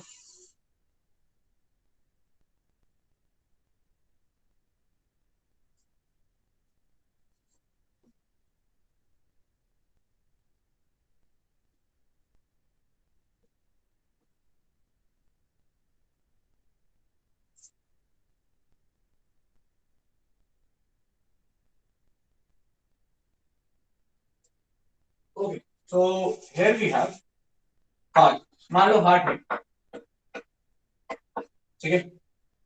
ओके, या मैं सिंपली एग्जांपल ले लेता हूं। मैं एग्जांपल ले रहा हूं कॉकरोच का, ठीक है? मान लो ये कॉकरोच है, ये कॉकरोच है, ये कॉकरोच है ना, ये एंटीना वाला कॉकरोच, ठीक है ना? अब इस कॉकरोच को मैंने थोड़ा टर्न कर दिया। कैसे? ये ऐसे है ना कॉकरोच, ऐसे, राइट? ऐसे, लाइक दिस। ये ऐसे कॉकरोच है, क्लियर? मैंने इसको ऐसे कर दिया, ओके? कैसे कर दिया? ऐसे, ये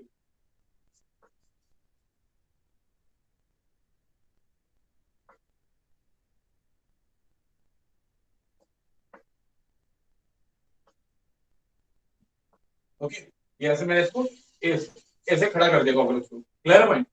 ये इसका बैकवर्ड साइड, डॉर्सल साइड, ये वेंट्रल साइड। ये वाला साइड कौन सा? डॉर्सल। पीठ वाली साइड को क्या बोलते हैं? डॉर्सल बोलते हैं, और इस वाली साइड को क्या बोलते हैं? वेंट्रल बोलते हैं। तो पीठ वाली side is known as the dorsal side.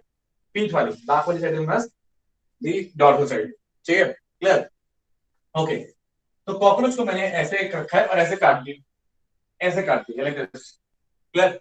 मतलब इसको, मतलब कॉकरोच था, मान लो कि 2 मिनट के लिए आप समझ लीजिए कि मैं कॉकरोच हूँ, ठीक है? तो मैं ऐसे था और मैं ऐसे हो गया, ठीक है ना, और मैंने ऐसे कट कर दिया। क्लियर? तो लाइक दिस। ठीक, तो कॉकरोच बायलेटरल। बायलेटरल नहीं बोल सकता, लॉन्गिट्यूडनल। ये कॉकरोच हो गया, समझ लो, बस बहुत बेसिक है। कॉकरोच के इस वाली साइड में, मतलब पीठ वाली साइड में, मतलब ये कॉकरोच है, ये उसकी छाती है, आज उसके हाथ पैर निकल रहे हैं, और ये पीठ वाला पार्ट है, ठीक है ना? तो उसके पीठ वाले पार्ट में हार्ट रहता है। किसका हार्ट रहता है? कॉकरोच का। कैसा रहता है? ऐसा। अभी थोड़ा समझा रहा हूं, बाकी आपको कॉकरोच पढ़ाऊं तो डिटेल में समझ जाए। मतलब मैं एक सिंपल बताऊं तो एक लंबी सी ट्यूब है जिसमें बहुत सारे खाने हैं, बहुत सारे आगे ग्रुप्स है। ये ऐसे ट्यूब सी है, आप अभी फिलहाल यही समझ लो। ये कॉकरोच का हार्ट है। क्या? कॉकरोच का हार्ट है। इस कॉकरोच के हार्ट में ब्लड ऐसे फ्लो करता है। फ्लो किया, और फ्लो करने के बाद पूरी बॉडी में फैल जाता है, पूरी बॉडी में ब्लड फैल जाता है। आगे बात समझो। और पूरी बॉडी में ब्लड फैला हुआ, ब्लड खुला खुला घूम रहा है। कैसा घूम रहा है? खुला खुला घूम रहा है। मतलब इसके जो भी टिश्यूज है, इसके जो भी टिश्यूज है, उसके पास ब्लड डायरेक्टली आ रहा है। क्लियर है पॉइंट? और इस ओपन स्पेसेस जिसमें ब्लड घूम रहा है, इसको हम साइनसेस बुला रहे हैं। क्या बुला रहे हैं? साइनसेस। तो कॉकरोच में ब्लड खुला खुला घूमता है। कॉकरोच क्या, बटरफ्लाई, किसी भी आर्थ्रोपोडा के अंदर ब्लड हार्ट से निकल के खुला खुला घूमता है और टिश्यूज के डायरेक्ट कांटेक्ट में आ रहा है। ऐसा लगता है कि जैसे टिश्यू जो है ब्लड में नहा रहे हैं। ठीक है? तो ऐसे सर्कुलेटरी सिस्टम को हम बोलते हैं ओपन सर्कुलेटरी सिस्टम। क्या बोलते हैं? Open circulatory system. Open circulatory system. Clear point? आ रही है बात समझ में? तो 2 सिस्टम्स हो गए, एक जहां ब्लड आर्टरी कैपिलरीज डिफरेंट तरीके की ब्लड वेसल्स के अंदर घूम रहा है, और एक जहां पे ब्लड वेसल्स नहीं है, वो खुला खुला घूम रहा है। That is open versus close circulatory system. आपको बस ये देखना है कि टिश्यू में ब्लड कैसे आ रहा है। अगर टिश्यू में ब्लड डायरेक्टली आ रहा है तो close circulatory system, sorry open circulatory system, और इनडायरेक्टली आ रहा है, ठीक है ना, तो एनक्लोज्ड है, तो हम बोलेंगे क्लोज सर्कुलेटरी सिस्टम। अब मुझे एक बात बताओ कि कॉकरोच जो है ये सिलोमेट है कि एसिलोमेट है?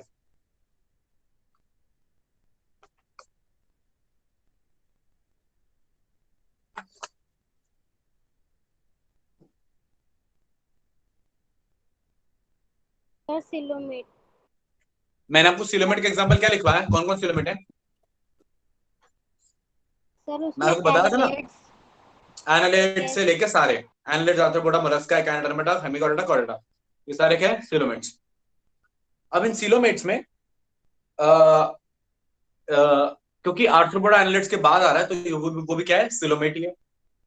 अच्छा, इसके सीलों में आप देखोगे ब्लड भरा होगा। क्या भरा होगा? ब्लड। तो ब्लड भरे हुए सील या बॉडी कैविटी को हम बोलते हैं हेमोसील। इसकी जो बॉडी कैविटी है ब्लड से भर गई है, तो जिसके बाद ये ओपन सर्कुलेटरी सिस्टम होगा और कैविटी होगी, उसकी कैविटी ब्लड से भर जाएगी, तो हम वर्ड इस्तेमाल करेंगे क्या? हेमोसील। हेमो मतलब ब्लड, सील मतलब कैविटी, तो हम उसके लिए टर्म इस्तेमाल करते हैं हेमोसील। याद रखना कि हम आर्थ्रोपोडा के लिए टर्म इस्तेमाल करते हैं हेमोसील। और सिर्फ आर्थ्रोपोडा ही नहीं, एग्जांपल लिख लो, आर्थ्रोपोडा, मोलस्का, एकाइनोडर्मेटा, और एक और एग्जांपल होता है प्रोटोकॉर्डेट्स के अंदर ट्यूनिकेटा। क्या एग्जांपल बोला मैंने? आर्थ्रोपोडा, ठीक है, आर्थ्रोपोडा, मोलस्का, और ये क्या नाम है इसका? एकाइनोडर्मेटा,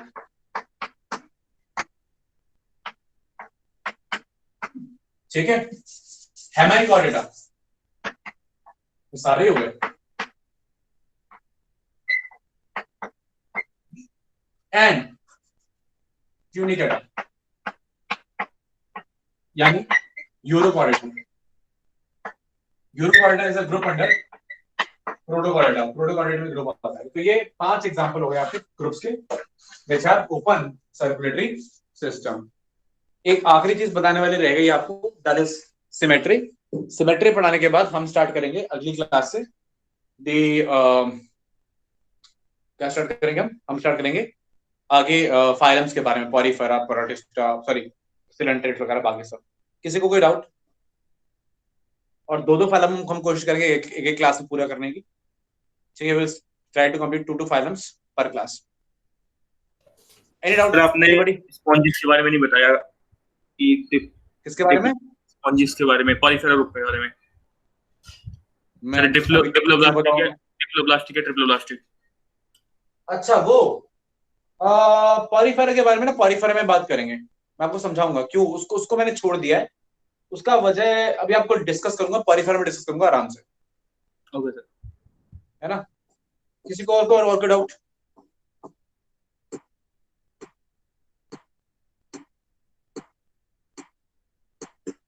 चलिए फिर डाउट नहीं, हाँ बोलिए। नो सर, कुछ चलिए ठीक है, डाउट नहीं है फिर सिंगल नेक्स्ट क्लास। अगली बार आप कोशिश करें कि आप थोड़ा सा बोलें और डिस्कस करें क्लास में। काफी कम स्टूडेंट्स बात कर रहे हैं, 26 स्टूडेंट है, 4-5 के बाद आती है बस। चलिए, see you in the next class. Thank you, sir. Sir. You are always welcome.